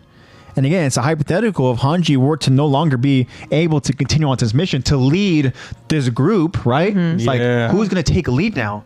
So our friends are saying that Armin is going to be the guy to step up. Wow. I feel like at the moment, at the moment of someone being, I think for the most skilled person, the most person who's been through the most, I feel like would have to be Levi. Okay, I so would have you to would because he vote. has the most experience. Yeah. If she bites the dust in that cave-in, if she bites dust, I feel like he has to be. He's the most experienced. next guy, right? I feel like there'd be no hesitation. Look, it had to be him. Yeah. Right. Okay. But so I think if your vote goes towards Levi, right? I feel like it would have to be Levi because he's the most combat ready, most knowledgeable. Yeah. Person. I feel like in rankings of like militarism, I feel like he would have to even be. He would have to be the guy to take charge. Yeah. So I want to ask you, Joseph, kind of just having this idea about the characters and not knowing necessarily what's happening in the moment. Yeah. Right. So you have Jean. Yeah. You have Armin. Right. Moblet is a character where it's kind of tough to kind of recall him, but Moblet is the guy who's literally Hanji's right hand man. Right. Hanji is, he's kind of like I don't want to say the assistant to Hanji, but I mean, he's that guy who's always there, fighting alongside her, right? And obviously you have Levi. So you have Levi, you have Armin, you have Moblet, and you have Jean. Knowing what you know about the characters now, right? Yeah. And where you're at in season 2, I mean, who do you think would go ahead and be the next to take charge? Well, I mean, like I said, I like Armin coming up with that game plan to get back. Aaron, I mean, that was like really quick. Yeah. But we're hating on Jean for, and dude, he was the one that saved Mikasa like from being smashed, like, and that was like his instinct. His instinct was to go in there and like, dude, he saved her without hesitation. I mean, definitely atoned for the previous hesitation that he had. I definitely think he deserves more than 7%. I agree. So I like where you're going with that, Joseph, because that surprised me. Was a 7% for Jean surprised me because. Again, I wanna shout out Moblet, of course, but I thought Moblet was gonna be the bottom vote getter. Yeah, I thought that so too. If there's gonna be a 7%, I would have put my money on Moblet. Yeah, right. Yeah. I would have thought that maybe Jean would have been the third, possibly the second. Yep. But man, that surprises me. Yeah. But I like where you're going with that with Jean because Jean. He is a character where early on, what is it that our guy Marco tells Jean? Is that he can see him being a good leader. Yeah. Right? And so it's like, man, like Marco, again, another character we lost way too soon, right? He was just at the wrong place at the wrong time with the wrong group. Literally all of the other Titan users, right? And so, RAP Marco, of course. Yeah. But, I mean, he saw something in Jean. And I think Jean has proved that he has the capability. He has the skill set, right? To go ahead and lead. Especially with, the scouts that he trained alongside, right? We obviously know him and his relationship with Aaron isn't very good because they're constantly going back and forth, right? But I mean, if you're going to go ahead and go back and forth with the main character, I mean, that says something about you, right? Yeah. And Jean as a character. Yeah. So I think that Jean definitely does deserve more love. At least in this, poll question that we're asking. Yeah. Because... I will say that Eddie agrees. Our friend of the show, Eddie, he voted for Jean. Okay, awesome. Yeah, so Eddie... If you can go ahead and elaborate more, but without giving too much detail in terms of like what happens later on, we're talking about in this moment right now, Eddie, where we're at right now in the story. It was season 1, season 2, up to this season 3 episode. What was it, 7? We're on 7 right now. Yeah. So Jean, I mean, I think he definitely does deserve more love, because I'm thinking about Moblet, and as I mentioned, Moblet is the guy who's there beside Hanji, right? He has been beside her throughout season 1 and on, right? He's the guy who has to make sure that she doesn't do anything too reckless with her Titan experiments and stuff, right? But what has he done to show that he deserves of being the next person leading the way? And to be honest, I don't see it. Other than just pure loyalty? Loyalty, for sure. And we've seen moments where he has Hanji's back. Again, but is that enough to show that you can go ahead and kind of lead a group? Yeah. So I don't know. And that's why I wish that we could ask some of the friends in the show in chat, because the ones that voted for Moblet are the Asian Freak, Rena Nell, and SB.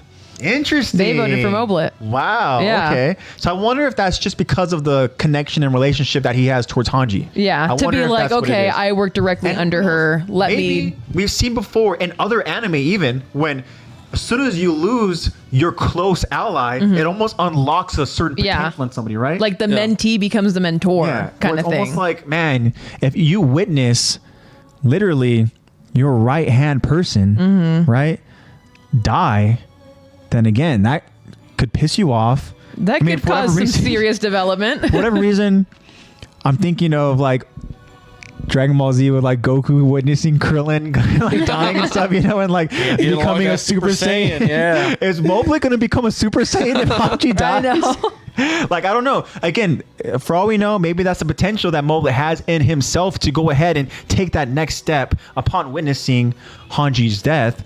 Who knows? I mean, maybe that's what they're saying. Maybe that's what they're thinking. That's very, I'm very curious about that. If are any of them joining us by chance, or we don't know, huh? Because if SB is joining us, or if Asian Freak is joining us, then none of them have said in chat yet, but I don't know if any of them would love to go ahead and get your guys' thoughts on that, because that one's very interesting to me, because like I said, I think that if I were to guess, this is how I would have ranked them, right? And I'm going to give away who I would have voted, right? I would have had Moblet there at the bottom.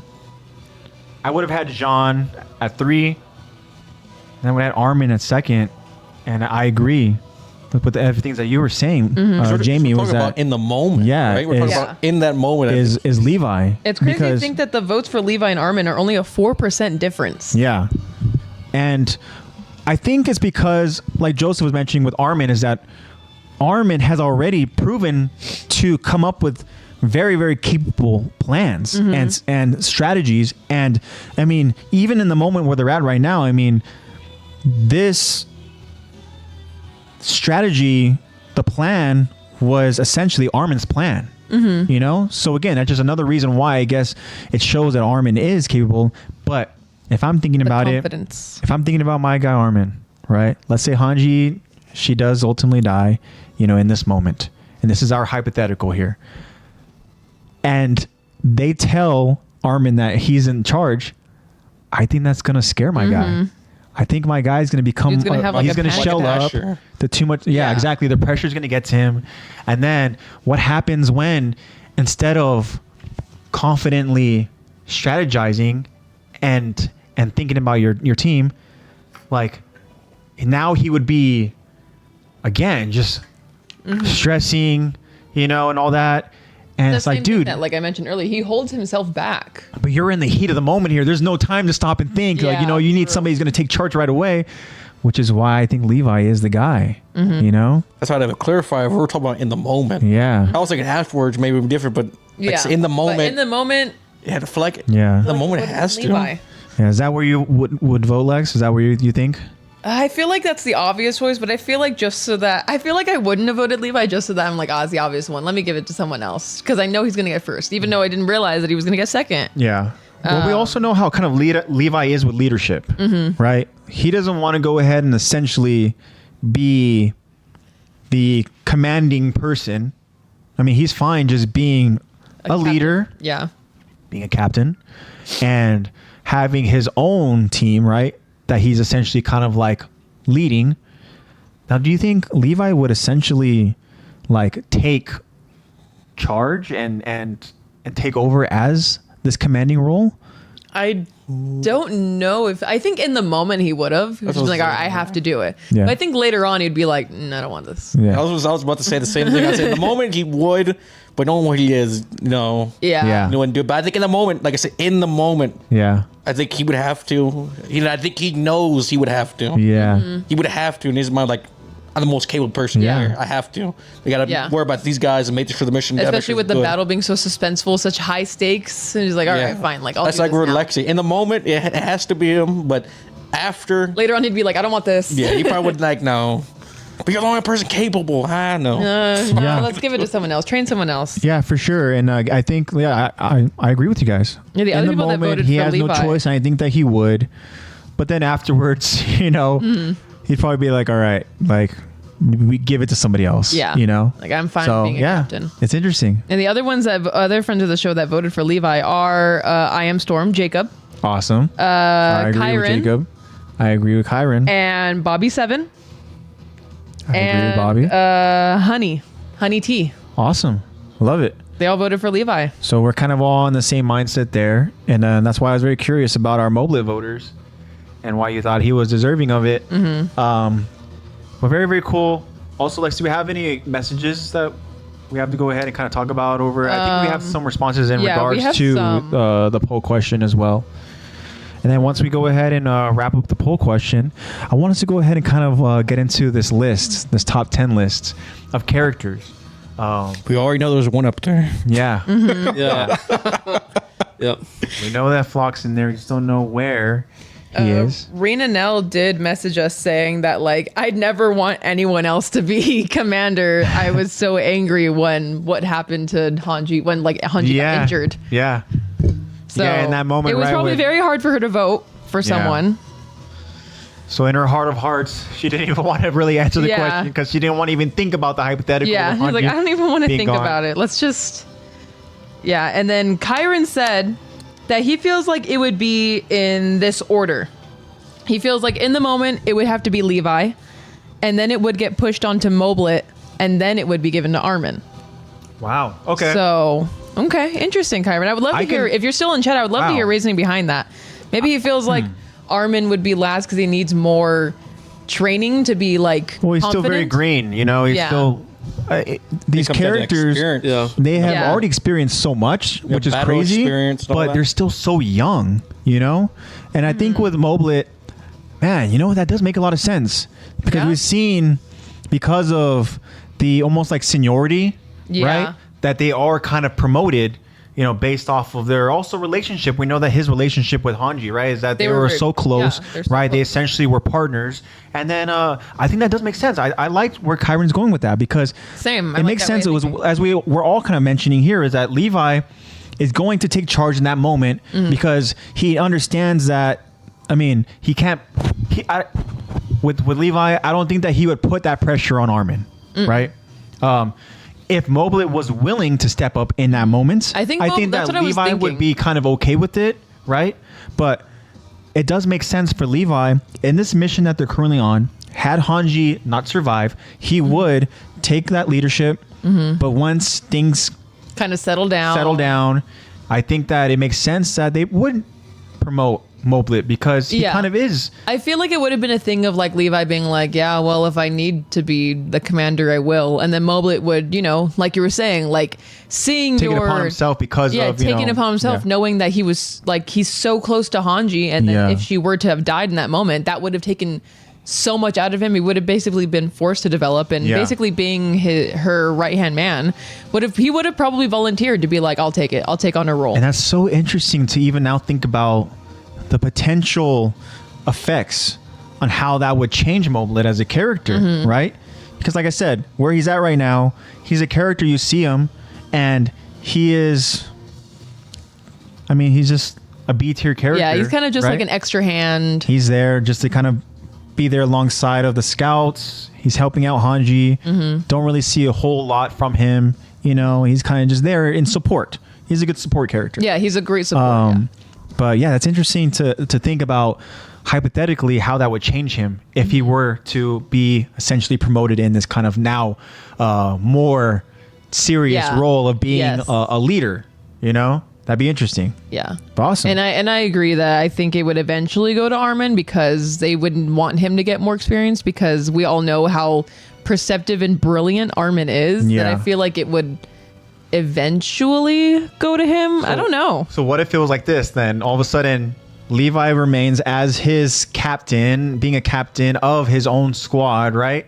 And then now you have Moblet, who's essentially the Hanji in this picture, and then now you have Armin as The Moblet. you know, so That'd be it's such an kinda interesting dynamic. yeah. So it's almost like, you know, I would now, love to see Moblet commanding Armin. yeah. So now it's like, you know, you have Armin, who essentially is going to be still, maybe this is not the right word to use, but he's being groomed to become Yes. this leader. Being like trained. Yeah. Yeah, trained is a better Trained. word. Okay, I don't Trained want to to say he's become. getting groomed to Yeah, go. the word groomed has a completely It kind of has different it meaning. can have a different meaning for Like sure. Phil said, he does some good things. He's smart. He's shown he's smart, but Yeah, I just think the pressure would just be too much. yeah. It's just he He's does just have the not ideas. as resilient. He has the idea, but if you throw him in the fire and that happens, I just He might just burn up. he might just Yeah, he might. has, Yeah, he's smart. He has potential.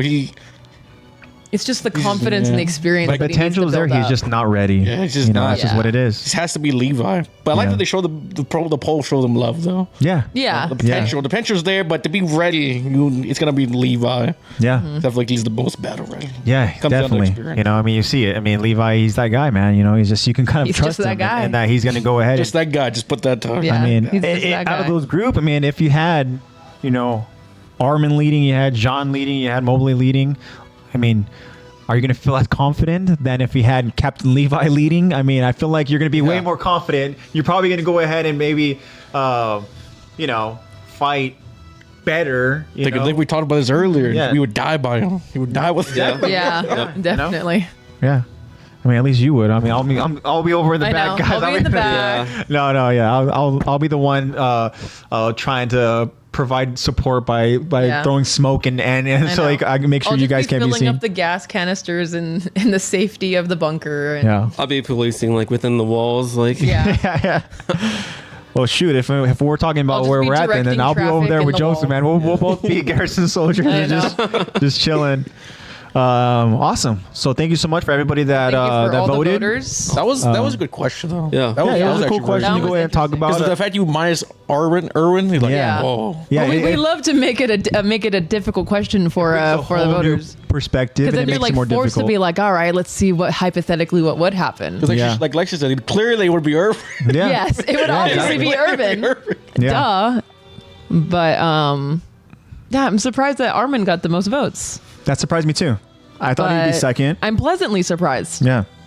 I'm not pleasantly surprised by Jean not only getting 7% though. Yeah, because feel like he Joseph had a should've been great more up point. there. You know, Jean is one of those characters for whatever reason he doesn't get the love, right? yeah. You know, so but yeah, shout out to Jean, of course, because you know, Shout out to Jean. because we don't want to go ahead and think that Marco was wrong and thinking that Jean could be a good leader. You know, Yeah. So Marco saw something, and I think that there is that potential. So yeah, that Because surprised he's me. relatable. He's relatable. Not because you're strong, yeah, but because he's you're relatable. Yeah, for sure. I'm like, all right. Alrighty. But So thank you guys. thank you so much again for everybody that voted. Stay tuned All the on feedback is Attack awesome. the Talk podcast on Instagram. Check out our stories on Fridays and Saturdays for more polls and more Q&As. Go ahead and check that out, guys. Yep. What Lexi said. Yeah. Retweet. All right. So you guys ready to go ahead and talk about this list? Oh yeah, I'm excited. There we go, the top 10. Where does Flock fall in here? Where does he fall exactly? I have an idea where I think he falls, but we're gonna see if he Okay. Okay. Top So, 10. So what is the official title of this list? So this official title is 10 best Attack on Titan characters ranked. 10 best ranked? 10 best. It doesn't say best at what? It's just No. best? Yeah. These are Not the most 10 popular, best. not best at combat, just Yeah. best. Well, this is going to be So- even harder now. It says from Levi to Aaron, Attack on Titan boasts some of the best characters in anime. Mm-hmm. So this is just in terms of like best characters. Yeah. Best. Doesn't specify on what they're best at. It's just I have that. a good idea of who's up there, but I just don't know where they're So that makes at. it interesting. Okay. Should we spice it up a little should bit? we say names and then you say where they're at and we fill in the rest, or should we try to guess? I don't know if you guys want to guess. Where? Or I was going to say you guys could essentially formulate your own top 5 of characters, Attack on Titan characters, right? And individually or all together? Your guys' call. Do you guys want to go and collaborate together? Should we collab? Or do you want to have your own list? Should we have it all together or individual? And I'm going to say that as we go over the list, if that character that you have in your own top 5 is anywhere in that top 5, then you guys are right. Okay. Cool. Okay. So do you want to do your own list? Does that sound good, Jamie? Do you want to go ahead and come up with your own list? I think it's more interesting if we do try an individual list. Yeah, I think it's more entertaining that way. It shows our opinion on best. Okay. Best Attack on Titan. Like Lexy has a point. You say best. You're like best. What do you mean specifically? best? Yeah. Like, because if you're saying best combat, if you're saying favorite, if you're saying most popular, So take all of that into consideration. that's even harder. Yeah. All right, but I'm going off just the 2 seasons that I've watched. Yeah. Yeah, that's fine. Are you guys going off perspectives of like, it's top 10, right? Of Yeah, like, so this is top 10. like- So this list, it came out recently, so it's going to be based off Okay. of It's where probably we're off at of right now. everything. And I hope that it doesn't go ahead and spoil anything. I'm going to kind of I'm going to go ahead if and anything, glance. I'm more excited to see what you guys, your yeah, opinions what we are, think. if you're up to date. In comparison This to your way, opinion. once a character pops up, I'm like, Okay, All right. so You're this like, is, oh, so there's going to be cool. something Now about I'm this looking character. forward to that No, character. that'd be pretty fun. Let's do Okay, it that cool. way. So, all right. So I'm going to go ahead and very quickly just kind of glance at, because it gives a little description about the characters in the list, right? Make sure that I'm going to make sure that it doesn't really spoil too much. Hopefully it just gives a very kind of vague little description. But everyone's on the stream's lag, but everyone's on their phone making a list right now. yeah. I don't want here just sitting here thinking in my mind. Yeah. Just kind of just 5 characters. I keep on know, wanting to like we change can the think ranking about. because I think of them and I'm like, oh wait. Best characters, like it doesn't say specifically what. That's what makes it interesting. Because then you could just say who the characters you like. Okay, I'm not gonna think any further about it. I have my top 5. Okay, They're just doing top interesting. 5 for top 5. I could have like more if you want me to put in more, but I have 5. That's ultimately up to you. Top I'm 5 just is gonna add. fine. I'm gonna do like top. I'll do top 6 because there's one that I'm like I really want to put him up there. Okay. Okay. I have my top 6, and I'm purely just thinking about like public opinion, but also a little bit of my own bias Interesting. in there.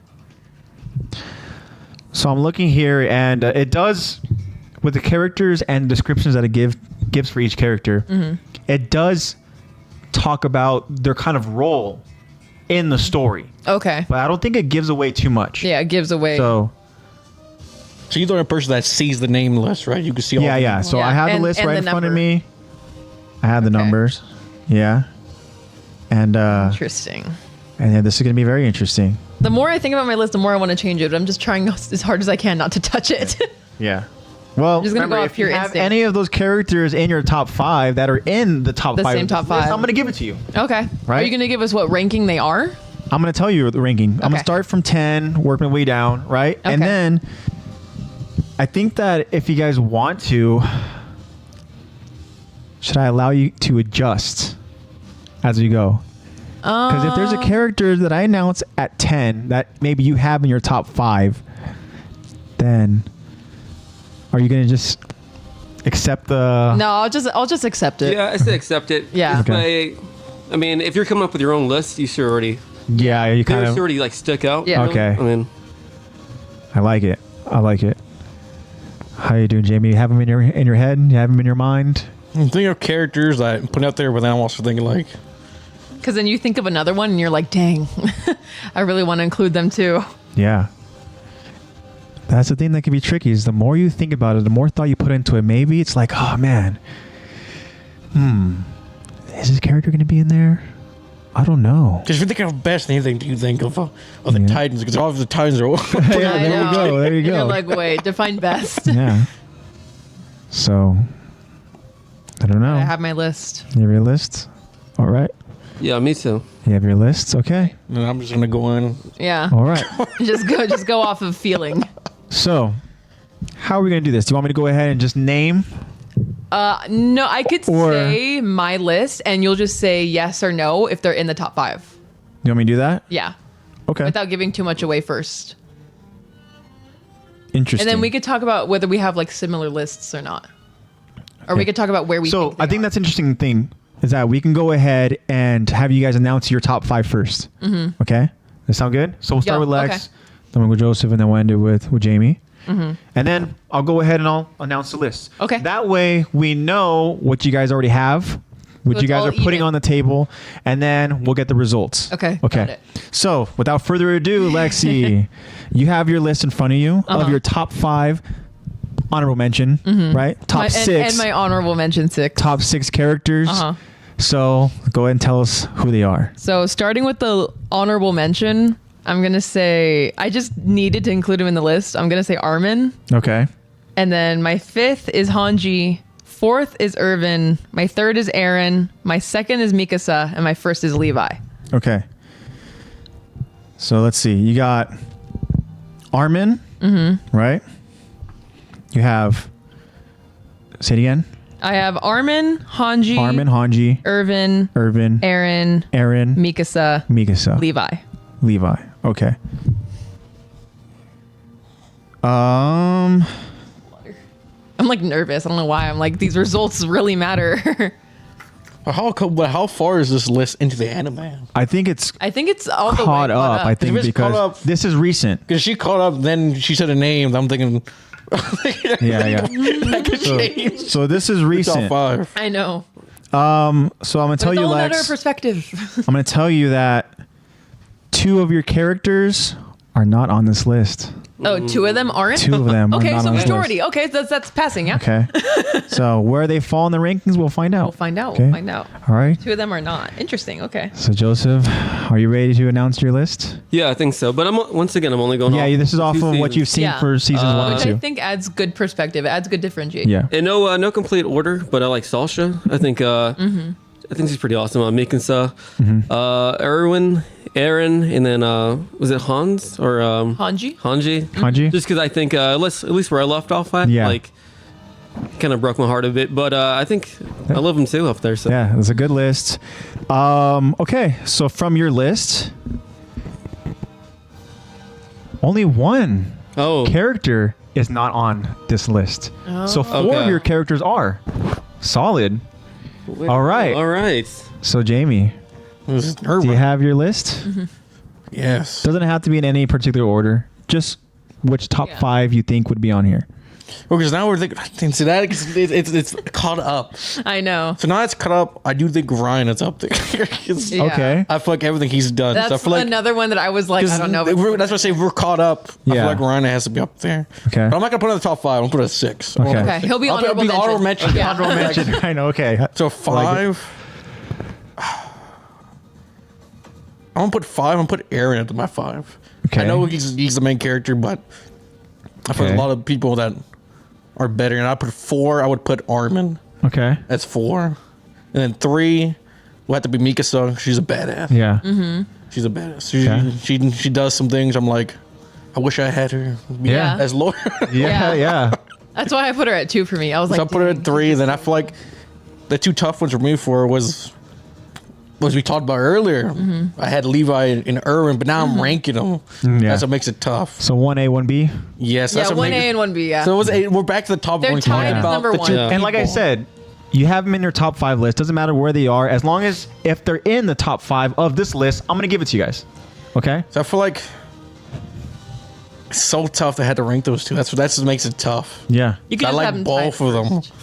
I like both. I feel like I'll take it away. I feel like I have to. So if I had... Okay. So you had to. So tough. If you had to rank them, Yeah, if you had to. who's going to take the number 1 spot? They're both so badass. Is it Irvin or is it Levi? I think I would put Levi at 2. Yeah. And then I put Erwin as number 1. All right. Okay. Cool. So from your list, only 1 of them is not on this list. Oh, wow. So that includes your honorable mention. So from the 6 that you have, 5 of them are on here. So solid. Interesting. Yeah, okay. solid. Yeah, All right. that was solid. Good job. All right, you guys ready to hear those lists in this order? I'm going to write it down because I would love to be able to see this. Okay. We'll have AJ say his top 5 and then I know. I'm 5 for 5. Yeah. I actually got a perfect score. Yeah, I mean, it'd be hard for me to go ahead and say my 5. Yeah. What I Definitely Knowing what you know and being like, oh, okay. So yeah, because I don't think it'd be fair. Yeah. You know, and I don't want to hear it from our friends going and be like, you know, whatever. Cheater. Collusion. All right. So starting at number 10 on this list of top 10. So we have Mikasa. What? Mikasa is number 10. No way. It says Mikasa is the series. You're telling me Flock is above Mikasa? Mikasa is a series deuteragonist. I said that word wrong, probably. Sure. And Aaron's closest friend. She watched him develop from a scrappy underdog into and devotion prevented her from seeing the truth. Right?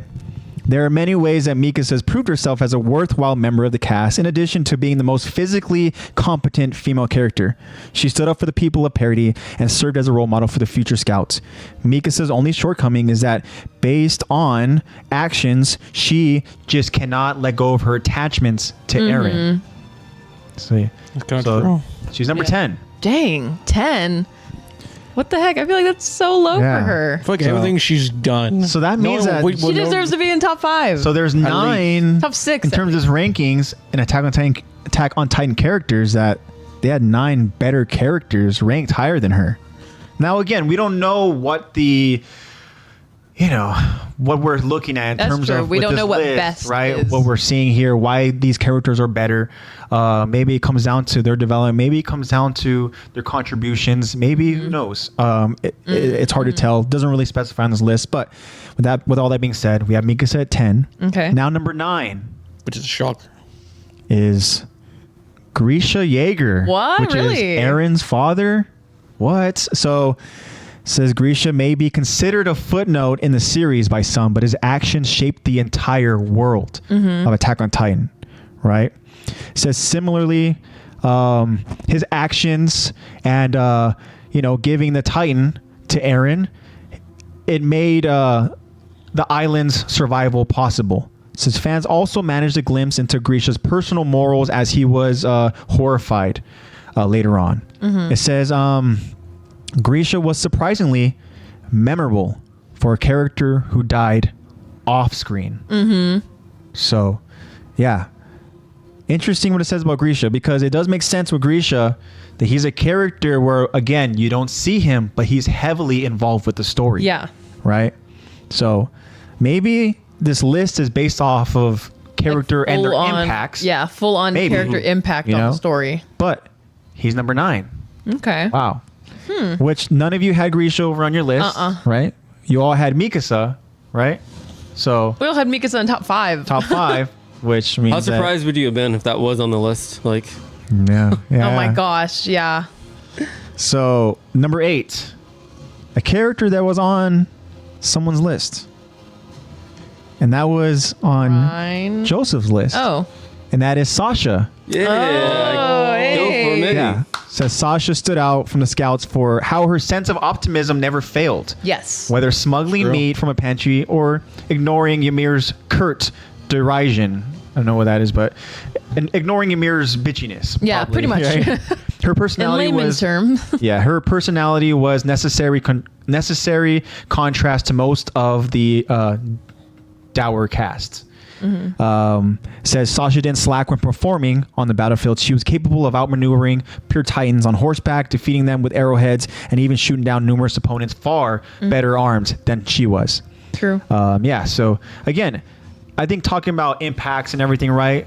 Again, Sasha, I mean, she cements herself as a reliable support character, which we talked about recently, but also it's good that she has those characteristics like we talked about with Connie, that you need characters who kind of have that optimism, kind of have that different mentality, kind of have that good balance, right? From all these other characters that are very more serious and everything, right? So there she is, Sasha, number 8. Dang. I'm curious where Flack lands at now. At number 8. I know, right? Because now I'm thinking top 5. This is interesting. I know. Now it suddenly got. You say he's on a list, and they're naming people that I thought were higher up. Now I'm now okay. Now things kind of changed a little bit, right? So here we go, number 7. This is a character that wasn't on any of our lists. Even if I were to make a list, he's not on any of our lists. Okay. And that's Kenny the Ripper. Kenny's now up Kenny there. the Ackerman Interesting. is a character where I don't think you have seen a whole lot of, right? No, but Yeah. So he's a character who is very interesting, and then I'll explain why. But it says, despite only appearing for a season, Kenny Ackerman substantially enriched Attack on Titan. In addition to providing context for Levi's incredible fighting skills, he was also one of the few antagonists to formidably utilize ODM gear. Says, crass and vain in nature, Kenny worshipped the notion of dedicating his life to a hobby and justified that it was the only way a person could find fulfillment. His decidedly individualistic attitude is unique contrast with almost every other character in the series, regardless of their affiliation to islands. So, yeah. Oh. Okay. Interesting. I did not think Kenny was going to be up there. Well, he's right here at 7. Not in the top 5. But He ain't in the top 7. 6. But still, he's above Mikasa. Because you said Flack was going to be on the list. I had him. If he was on the list, I was going to put him at 6. Really? So if he's on top 5, I'm actually be mind blown. Yeah. If he's on top 5. All right. Well, now we are here is just outside of the top 5. This is number 6, and a character where this character is on nobody's list. Okay. oh, And this is Historia. Yeah, Historia. Or we know her early on as Yeah. Krista, right? So it says Historia enjoyed an incredible arc and arguably had even greater development than Eren. Says Ymir's death compelled her to rise from the shadows and claim her birthright as the queen, despite many risks that would be involved. Even before Historia's identity was revealed, the other scouts adored her, even going as far to compare her to an angel. Yes. Says defeating her father provided validity to her succession and built upon her already sterling reputation. Says her only flaw is that she was forgotten about in later seasons. Yeah. True. So yeah, there it is. Historia. Okay. Just outside top 5. of the top 5. So that means that Flock is somewhere in the top 5. In the top 5? This So yeah, is Heise, crazy. if you're here What? with us, your boy's in the top 5, man. I know. What the heck? I say your boy's getting some love.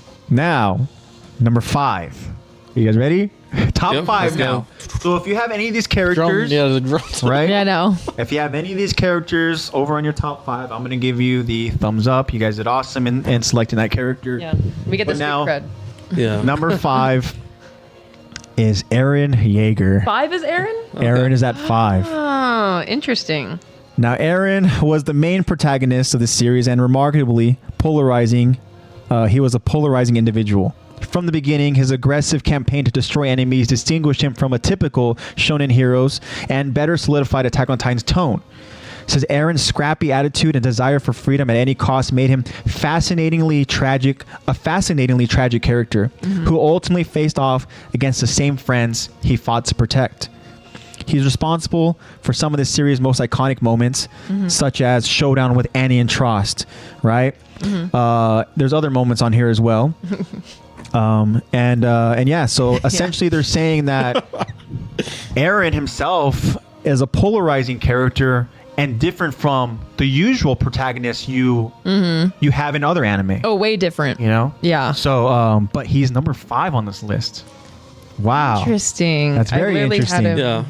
as But you 3. guys had him on your list, which means thumbs up. Yay. We weren't completely wrong. All right. For good, I feel like I put Eren at 5.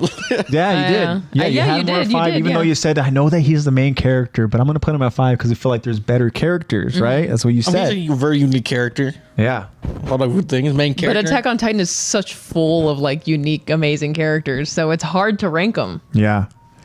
All right, so here we are now with number 4, and finally, Flock. Okay, thank God he's not in the top 3. So Flock is Imagine here. if he was number 1. I know. We're like, what the heck? This AJ is- should have trolled us. Put him at number 1. I know. Yeah, it says Flock's personal transformation was stunning for the brief time it took place. Though the least willing to charge the beast, he took after Irvin's example and imitated him when leading the Jaegerist movement. It says, unlike Eren, Flock was entirely consistent in his goal to put the Eldian people first. He did not attempt to justify his actions by creating a martyr of himself, or pretend as if he cared about any higher moral objective. Although Flock is greatly controversial with the series. His consistent stances and combat skills are worthy of being commended. Interesting. So, yeah, there it is. I would have honestly put him at like 7 or something. Okay. I thought he was 6. Yeah. That's why this Yeah. is interesting. But he's number 4. He's in the top 5, and he's number 4 on this over the list, main character. right? Which means none of you guys had him in your top 5, which means it's a thumbs down. Nah, I wouldn't put him up there. And now at number 3. Top 3, let's go. This is our top 3 here on this list, right? I should specify this is not our top 3. This is the top 3 of this top 10 best ranked characters of Attack on Titan. Number 3, and surprising, is Levi Ackerman. Okay, Levi's number 3. Levi's number 3. Wow. Who's above? So that means there's Better be 2 Irvin. characters that are above Levi. Kind of hurt that he's Only he's 3. 3. I feel like, It says Levi embodied the best aspects of a soldier. He was loyal, thoughtful, and extremely skilled at cutting down the enemies of parody. One of the last members in Irvin's old guard, Levi's legacy alone inspired hundreds of recruits to join the cause. While Levi protected Eren as vigilantly as Mikasa, he didn't delude himself about the Titan's nature, about Eren's nature, or what he could do if left unchecked. Although Levi consistently disciplined Eren throughout the series, hardship, trauma, he eventually made it impossible to bridle. I don't know what that word is in referencing to in terms of Levi, but yeah. So nonetheless, Levi's personality is almost unimpeachable, which made his survival satisfying. So yeah, but I think what it's saying here about it specifies a difference between Levi and Mikasa, and that is Levi doesn't have those emotions that are going to go ahead and affect his judgment. He's right? pretty level-headed. Yeah. And also the fact that, I mean, it says here that he inspired hundreds of other recruits to join, which is very, very important because early on in the story, nobody wants to become scouts. No. I mean, nobody does. Everybody's Knowing afraid that- of going yeah. outside the walls, right? But then when certain things start happening in the story, it's like you have a character like Levi who's essentially there. Motivates you. You know? They're going to, yeah, it motivates you for sure. So there it is. He's in the top 3. Okay. And now with our final 2 characters here, number 2 is I should also mention that you had Levi over in your top 5, so boom, Yeah. thumbs up to all of you. Yay. get that thumbs up from AJ. Yeah, and then so thumbs up again because this is a character I believe you all had, and this is number 2, Irvin Smith. Yeah. Oh, what? Is number 2. Maybe number 1. Yeah. Then who's won? So Irvin was the leader of the Scouts. Oh, God. He's an incredibly charismatic political figure. He proved capable on the battlefield and in the courts, as seen with negotiating for Eren's freedom and hatching a plan to overthrow the corrupt Eldian monarchy. For much of his life, Irvin's curiosity dictated his actions. It was largely responsible for his interest in the Scouts and even resulted in his father's disappearance. However, Irvin put Parody's future first when facing the Titans. He wanted Eldians to have a future, even if there was a chance that he wasn't a part of it. Yeah. So now I feel like it's interesting. Before you try to set the top 1, does anyone have another guess? Yeah, I know, I was Who gonna they say, got can we Like, guess before you who say the number one is? I'm curious now because now I am mind blown that Aaron's no. I feel like we had Levi and Aaron Yeah. up there, but Yeah. now there were 3 and 2. So who the hell is number 1? Well, I feel like What do you feel like, Lex? I don't know what I feel like. What are you feeling? I'm feeling like I don't know the structure of this list well enough to know who is number 1. Yeah. I could just say, in terms of impact, I could say number 1 could be Armin. But I also really want it to be Hanji. I really want it to be Hanji. I think it might be.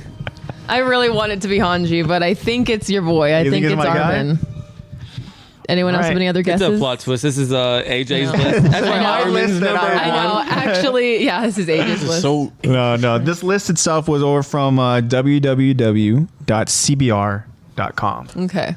So CBR is a site that I've come across before where I've seen different Multiple lists that it lists. has. And we've talked about this before in other OVAs. And this is one that came out recently, which I thought would be fun to go ahead and talk about. And was very, very surprising because we can all tell, we're all surprised. Even when I saw this for the first time, I was very much surprised. Yeah. But however, Joseph says the smile on my face gave says it it away. all. Yeah. Give Is your it guess away. also Armin? Oh, my guess. You think it's Armin? Guess the number Armin one. is gonna be Armin. Like, is going to be the number one in this top 10 ranked best characters of Attack on Titan. You think it's going to be Armin? yeah. Okay. What do you think, Lex? I think Armin. You think Armin? What about you? Jamie? I want it to be Hanji, but I think it's Armin. Well, I don't want to be Simon Cowell, so I I know. will say Let's Armin. say something too. random. It's actually going to Okay. be Carla. Now, I want to ask Jamie. You had Armin on your list, right? Yes, I had him 4. Okay, you had him 4. Okay. Because I was going to say that, yes, this character is a character who was on Jamie's list.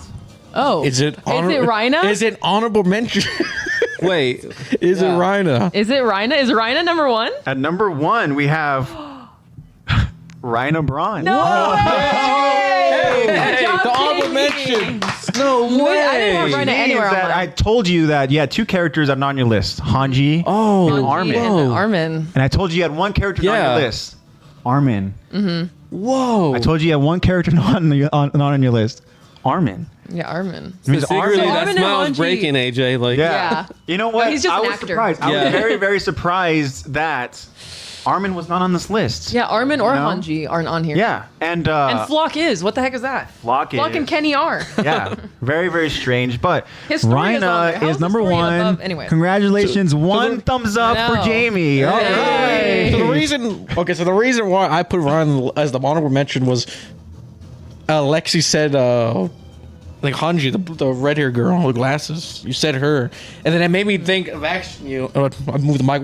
Yeah. Maybe I think of asking you when was this occurred list, character? right? Yeah. When was this made? Yeah. So I started thinking of who was more. Yeah, when it's everything and Yeah. When now? Because now Yeah. like where we are in the anime right So now. it kind of. Which I want to say Yeah. is very You're impressive. good, man. It's very impressive for Yeah. Joseph too, because Joseph, you say you're going based off of what you have seen from seasons 1 and 2. Yeah. And you had 4 of your characters in this list. You know? Yeah. So, yeah, that was awesome. Yeah, that's cool. Here's your reward. Yeah, there's your All right. So now who was your number 1 in your list again? Or you didn't Oh, have a no, it specific was rank? just all over the place, Yeah. to be honest. Okay, interesting. yeah, and because you had Irvin as your number 1, right? I did have Irvin. Yeah, Irvin, and it was tough for you to decide between Irvin and Levi. Irvin, you decided was number 1 on your list, which means that you were essentially correct. You were because still correct. Irvin was Is 2. 2 compared to Levi's 3. Levi's 3. Yeah, and how'd you do? Lex? I all over the place. Yeah, all it's over the not really place, what huh? I thought. But I did have Irvin, Aaron, and Mikasa and Levi. They're just all in but different out of rankings. the top 5 here, how many correct did you have on your list? Those ones: Levi, Mikasa, Aaron, and Irvin. I didn't Okay. have Hanji and Armin, Levi. but none of them are in the correct Levi ranking. No, Mikasa wasn't in the top 5 here. Oh, top No. 5? Yeah. No. Top In- 5 of this Yeah. list. Sorry, in top 5, I still have It was Levi. Aaron. Yeah, Levi. Aaron at number 5. I still have Aaron, Levi, and Irvin. Okay, so 3, solid, Mm-hmm. right? Joseph, you had how many in the? Top 5. Yeah. Let's see. Because I know you had Levi, and you had Irvin as well, right? Yeah, I think. So that's 2 no, right 'cause there. What was? Yeah, I think only 2. Yeah, 'cause Sasha remember, I'm was, counting- like, on the. Sasha top was 10. 8. Yeah, 8. Yeah. Mikasa was 10. Mikasa was 10. And so then, you had 3. Yeah. Okay, 3. That's a solid. Oh no, was it Hanji's? What was he? Oh yeah, Hanji. Yeah, she's not in it. Yeah. Yeah. So, Hanji wasn't on so it. yeah, 2. Yeah. Okay. Still, that's very, very solid for, like I said, you haven't seen the entire story. And then yeah, so Jamie, you had Rhina. So, You Rhina was had- the honorable mention. You had Irvin. You had Levi. Levi. You had Aaron. And you had Rhina, right? Yeah. Mm-hmm. I'm kind of happy that I got Aaron a 5 because that's where I put him at. Yeah. Yeah. I put him no, at you got 5. that. You're the only one that really got Yeah. like a rank. Like I feel like I was gonna get a little more. So the from only that, when I said to put him character- at 5 because I was like, I feel like I this, had him I feel up like at this 3. might be a little controversial. I put him 5. But you really thought about like where we are at in the story currently. Like you were like, okay, yeah, let me change up my rankings, and you did a pretty good job. You went first, and they made me. And I was like, no, okay, well, like, let's change it up. Yeah. Jamie had the benefit of going last. Yeah, it's true. So let me go ahead and read to you guys what it says here about Rhina. It says Rhina may have failed to make an impression in the first few appearances, though he became an increasingly captivating character as the series progressed. Despite resenting himself for being an Eldian, he appreciated his comrades within the Scouts, and even developed a split personality that wanted to save them, right? It says, despite Rhina's personal demons, he never stopped protecting those that he cared about. Rhina illustrated true grit and resilience. He even kept moving forward, no matter the cost, embodying the anime's core theme. So there it is. Mm-hmm. And that is the top 10 list. Hey, very... I feel like interesting list you chose. Yeah, I feel like it was more interesting for Joseph because he's only watched 2 seasons. Yeah. Season 3, and I feel like when Joseph heard that Rhino was number 1, he's gonna be like, "What?" He was like, "Hey, let me catch up and then like redo my top 5." Like, it's like you said, even before we talk about this list, that there's gonna be certain characters that you hear where you're gonna be like, okay, knowing what you know now, right? That they're on this list. Yeah. Once you come across these characters, you're kind of gonna be like, okay, you're kind of now expecting a little certain something, right? Yep. Mm-hmm. Yeah. So that's gonna be kind of a cool little added insight to it. No, definitely. For sure. So yeah, I mean, Ryan is number 1. Interesting. So now I'm going to take a quick little intermission. And what I mean by that is I'm going to go to the restroom very, very quickly. I'm going to let you take a lead real quick, Lex. No, I suck at this. What the heck am I supposed to talk about? Talk about something. Talk about the list. I don't care. Talk about, I did go ahead and ask in chat what they're... Because I know that they're having a lot of trouble listening and understanding. I did ask maybe if there's any still in chat what their top 5 AOT characters are. We could always discuss that if someone decides to type. But... it's just pretty laggy this episode. Yeah, well, do the best you can, because I will be very, very quick, okay? Okay. Please, I'm so bad at being a host. When we come back, I can go ahead and do a quick little pop quiz for Lex. Oh, yeah. How well she... do I at least get to know what it's about? What's the pop quiz about? The questions themselves are going to go ahead and be about what we have covered so far in season 3. Okay. Okay? So far, I haven't ranked kind of in no particular order here of all the easy questions first, the medium questions, or the hard ones, but I have them kind of easy, medium, or hard, and I'll let you know which ones are going to be the hard ones or the easy ones. Okay? So prepare yourself for that. Take hosting duty for a minute. I'll just spend this whole time studying. Guys. My bladder is screaming at me, and yeah, so hold tight. Talk amongst yourselves. Okay, so for season 3... I wonder if I'm able to get help from you guys. Because obviously you're all caught up. Where did you leave off on season 3 exactly? Oh, no, I hadn't even started it. Oh, really? I just ended off on season 2, literally, I think yesterday. So. Oh, really? Yeah. Where did you leave off on season 2, or did you finish it? Oh, no, I finished it. I think I uninstalled the app. Yeah. No, it was when Connie was he had the picture behind his wall, his back, but I think maybe on the very last episode, because I have no idea what he was going to disclose, or what he was going to say about that.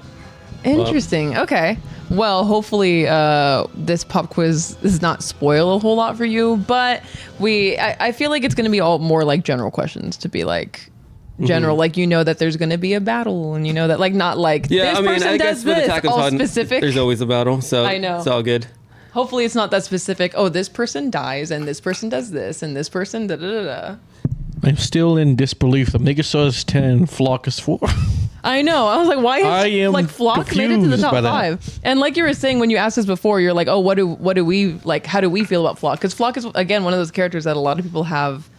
They either really like him or they really don't like him, and me and AJ are the type of people that really do not like Flock. Oh, really? AJ read in the description, said he was a very controversial character. Yeah, he is. Yeah. And it is true. I would not put him on the top 5, obviously. I was gonna say, what's your opinion on Flock? I feel her that Megasa is not up there. Yeah, it's hard to just that she was number 10. That's what I guess.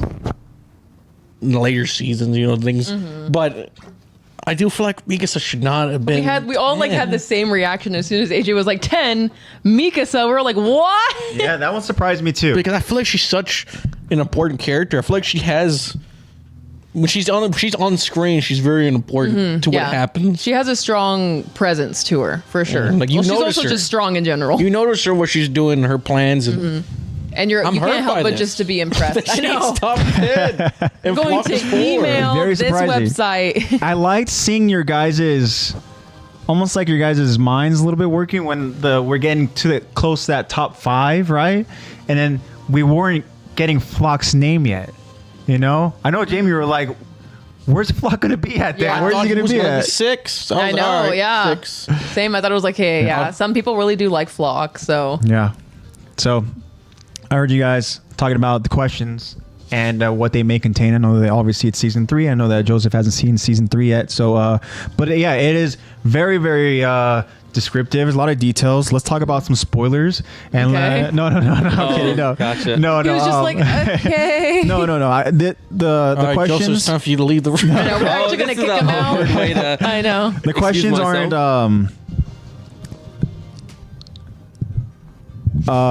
nothing big in terms of spoiling big moments. I mean, there's certain things where it's referencing some stuff, but I think I did for the most part a decent job of staying away from all of the potential big spoilers.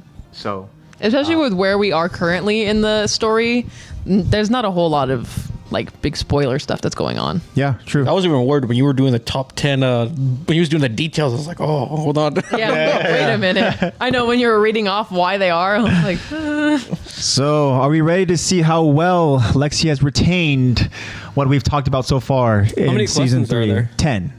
oh yeah, it's a good question. Yeah. How many do you think you're going to 10 get questions.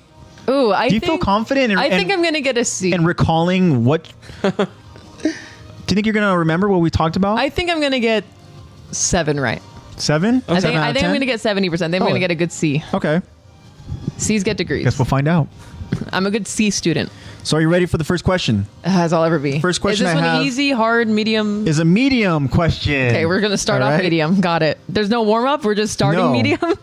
Okay. So, this question is: what is the actual name of Kenny's elites? What is the actual name? They have an actual. They have an name. actual name. Their actual name of Kenny's elite. This is a name that we actually needed help from chat. I believe Eddie helped us in what the name was. So What their name is. They were military police and they were first interior squad. What is the name where the Kenny's elites are referred to as? Okay, well, this is gonna be one of them I get wrong because I don't know this one. I'm just gonna guess they're the first section something. I don't know. What is it? Okay, this is my one that's wrong. I don't know. Do you know this one? No. Yeah, I don't know. When you this said one. names, the Yeah. real name. You're like, that's not their name? Because Their we name? referred to them early on, right before we knew them as elites, as just like Kenny's gang, Kenny's squad, and then we're like Kenny's elites, right? But then they actually have a more kind of formal name, and that name is the Anti-Personnel Control Squad. Oh, anti-personnel control squad. Yeah, I was not going to get that. Yeah, so that's medium. That's medium? That's medium. Yeah, I forgot. That is extreme. All right. Anti-personnel. Wait, what is it again? Anti-personnel control? Anti-Personnel Control Squad. Okay. Yeah. And that's something that I Anti-personnel control believe squad. Eddie told us in, I believe, a couple episodes Yeah, ago. because we didn't. I remember that. I remember reading it from Eddie and then being like, "Oh, cool." Yeah. I didn't retain. So it. Eddie would have gotten that one right. Yeah. All right. So now the next question I have is a hard question. Medium to hard. As if that one wasn't hard. Well, it's going to make the easy question that much better. Okay. Okay. So He's here we go. Gonna be like, hard "What's question. the name of the Ripper?" What is the name of the main member of the King's Council? Oh, What is his name? This is the one that I had trouble pronouncing. Yes. It was What is the name of the main member of the King's Council? This is the one that gets tortured, right? He is the one who gets tortured. Yes. This is I want to say there's a G in there. And Is there a our G friends in in there? chat, and our friends in chat better not be helping you out either. They're not. They're not. feeding you the Don't worry, they're answers. not. I'm like, it is. I'm all looking it up. Can I ask if there's a G in his name? You can, and there isn't. Oh, great. Then what I thought his name was is not it. Okay, I changed my mind. I'm gonna get an F on this. You're gonna start off over 2. His name. Oh my gosh, I had trouble pronouncing it because I was reading it. Yeah. I had to get help from you, and then I just kept reading. Yes. Obviously, I hope you didn't remember the name. I didn't retain it. Okay. Let me just say it. Do you have a guess? Anything close? It is... I have no idea. Nothing? I have no idea. Okay. So that is another wrong one. And his name is Ariel. Ariel. Yeah. Oh my God. Once you say it, I'm like, oh my God. Which is a yeah, very weird name. Yeah, right? Ariel. But it's a name that you're not necessarily going to remember, which is why I remember it's his one of the face. harder questions. I remember what happens to him. Yes, Don't we remember know his that he's getting tortured in a by some bad horrible way. stuff. I'm glad Lexy is doing these tough questions. I know. Yeah. I'm like, can I phone a friend? And you guys are like blank. Yeah. Okay, so now the next question is an easy question. Okay. Is it? Yes. I think you're going to get this one because this question is, what is the name of These are all names. Historia's mother? Historia's mother's name is Alma. That is correct. Her name is Yay, Alma. Lex on the Yay, board. I got one right. Yes, so that is Alma. It's Alma. Right? For some reason, I was going to say Dinah. And I was like, that is not her No, name. that would not be right. Alma. Her name is Alma. Alma, and she is a terrible mother. Yes. So yeah, Alma. That's the name of Historia's mother. Oh, okay. I'm on the board. The next is an easy question. Okay. Okay. So now we get two easies in a row, and this question is, who murdered Pastor Nick? Pastor Nick was murdered by some first interior police. Some like first interior police. Yeah, I'm gonna give it to you. Yeah, the Interior Police. Yeah. Yeah. Awesome. Yo, way to go. There you go. Hey, 0 for 2, like, now what's 2 their for name? 2. Am I supposed to say their On the names? street. No, you don't have to say their names. That would have made it That would've a been hard way question. harder. Yeah. Speaking of medium question, what is the name of the Interior Police officer that killed Pastor Nick? Right when I was like, yeah, I don't know it. Okay, this may give you. It's Sonis. There Sonis. you It's go. Sonis. It's There Sonis. you go. I got Yes. it. I got it. Because you knew where my mind was going with this. because it sounds like Hannes, Yes. but it's Sonis. Yes. Okay, got it. Oh, I'm so happy I got that one right. Now, this one is easy. Okay. All right, but it requires you to give multiple answers. And I think you can, because this is Multiple answers. what 3 other significant deaths was Sonis involved with? Oh, he was also involved with Armin's parents. Also involved with the disappearance of Irvin's father, and also involved with who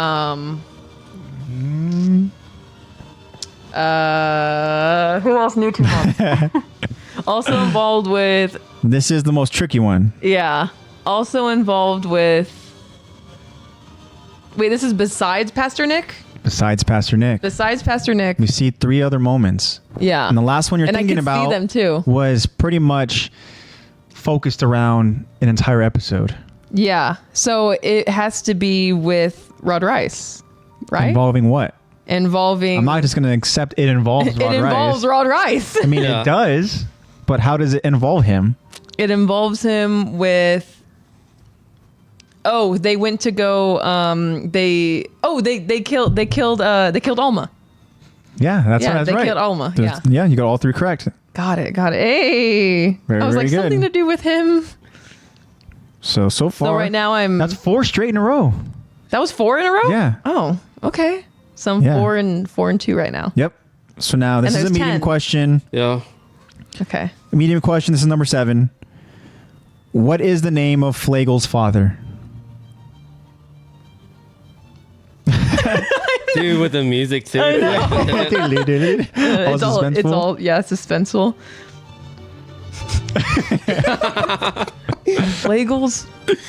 Flagel's father. You can picture him in your head. I can't actually. You don't know what he looks like? No, I don't remember Flagel's father at all. What? Yeah. You don't remember the guy? Sorry, Heise.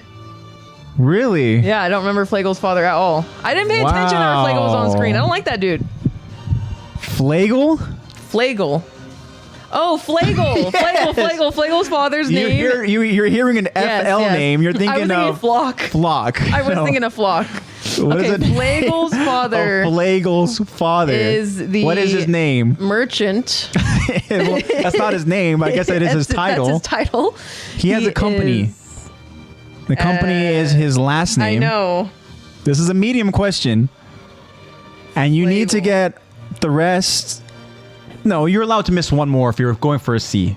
Flagel. I like that he mentioned this is a medium question. I know. He's had to throw that back out there. So he's the merchant. Yes. What is the name? Can I phone a friend? Do either of them know? No, I looked at Jamie and I was like, "Hey, help out." Jamie, do you know? It's the. I'm so glad I'm not doing these top 10 questions. It's the big merchant that blocked the way with all of his stuff. Yeah, he is. Do you remember that, Joseph? He is the guy that in season 1, when all of the other people from, they're trying to escape the Titans. Mm-hmm. They're trying to go into the next wall, but this merchant has his entire store on a wagon blocking the whole entryway. And that's when Mikasa had to come in. Mikasa has to go and get involved and stuff, and essentially threaten this guy to move his stuff. So what's his name? And he does. Yeah. I know his name. It's the something company.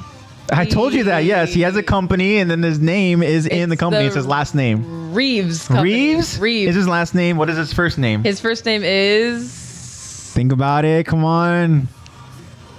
something Reeves. Something Reeves. Something Reeves. I want to. Is there a D in there? Yes. It's. Come on. Something Reeves. On the It's, tip of your tongue. it doesn't start with a D, does it? It starts with a D? D. Reeves. It's. What's the second letter? What are the other letters? It is. Demo. Yes. Demo Finally. There you Reeves. go. Hey. All right. You just gotta give me some time. I gotta dig it out of there. There you It's go. somewhere in my brain. I just gotta dig it out. It didn't help either that you were thinking of Flock. Yeah. At the start of the episode. I was like, Flock's father? We know his name? Okay, this is an easy question. So far, you're doing pretty good. It's 5 in a row. Okay. What was Irvin's big gamble during his final judgment? His life. Okay, but his life was on the line. Yeah. But what was in general, what was the gamble? The gamble. What were they doing? What was the gamble? The gamble was to expose the government for the but it has a name. coup d'etat. Yes, there it is. I was the like, coup d'etat. It's something that's not in English. The coup d'etat. Coup d'etat. That was an easy question. There you go. 6 in a row. That was easy? Yes. Okay. Now here we go. Very specific. You're gonna have to think about this one. Is this the last one? We got 2 more questions. Oh, 2 more. So this is a medium, and we're gonna end it with a hard question. Okay. Okay. These next ones you're gonna have to visualize in your mind. Recall. Okay. Well, I could visualize it, but it's me. Recall it's it. me Recall saying it. That's hard. How many children does Rod Rice have? I got this. Recall. Imagine it. Picture it in your mind. Counting Astoria. Yes. He has Because she is a child of his. 6. That is correct. Yes. Wow. Good job, Lex. It was either 6 or 7. I was like counting Historia. So here we go. Last question. If you get this right, you get 8 out of 10, which is a B. If you get it wrong, it's what you thought you were going to get. I would love to get a B though. This is a hard question. You have to set your standards low so that you're never disappointed. There you go. But then I got that first question. I was like, wow, I should have set them lower. Wise words quoted from Lex. Yeah. Set the bar low. Set the bar low, and then you won't be disappointed. Are you ready, Lex? Here we go. Yeah. Name the memories Aaron saw from Rod Rice in order. In order? Name the memories in order. First he saw. Okay, so the first memory he saw was the murder. He first saw the murder, Yes. and then What did he see after that? I'm going based. I went back and I looked at the scene. okay. So whatever it shows. How many memories? There's 3, or there's 2? Because I only remember 2. You only remember 2? I can tell you there's more than 2. Okay. So first he saw the murders. Then he saw his pure Titan. No. Is that last? No. It's not last? No. What? This is the last question? What is it, medium or hard? No, this was a hard one. Okay. First he saw the murders. Then he saw... Yes. What else did he see? Jamie, can you help her out or no? Do you have any idea? Oh, this is all, these are actually all difficult. Yeah. So first he saw... I'm just going to keep repeating the first one and maybe it'll come to me. First he saw the murdering of the Rice family. Then he saw... The memories are as many as Rod Rice's children. There's 6 memories? Why do I only remember 2? No. So you want to count this one as a loss? No. What?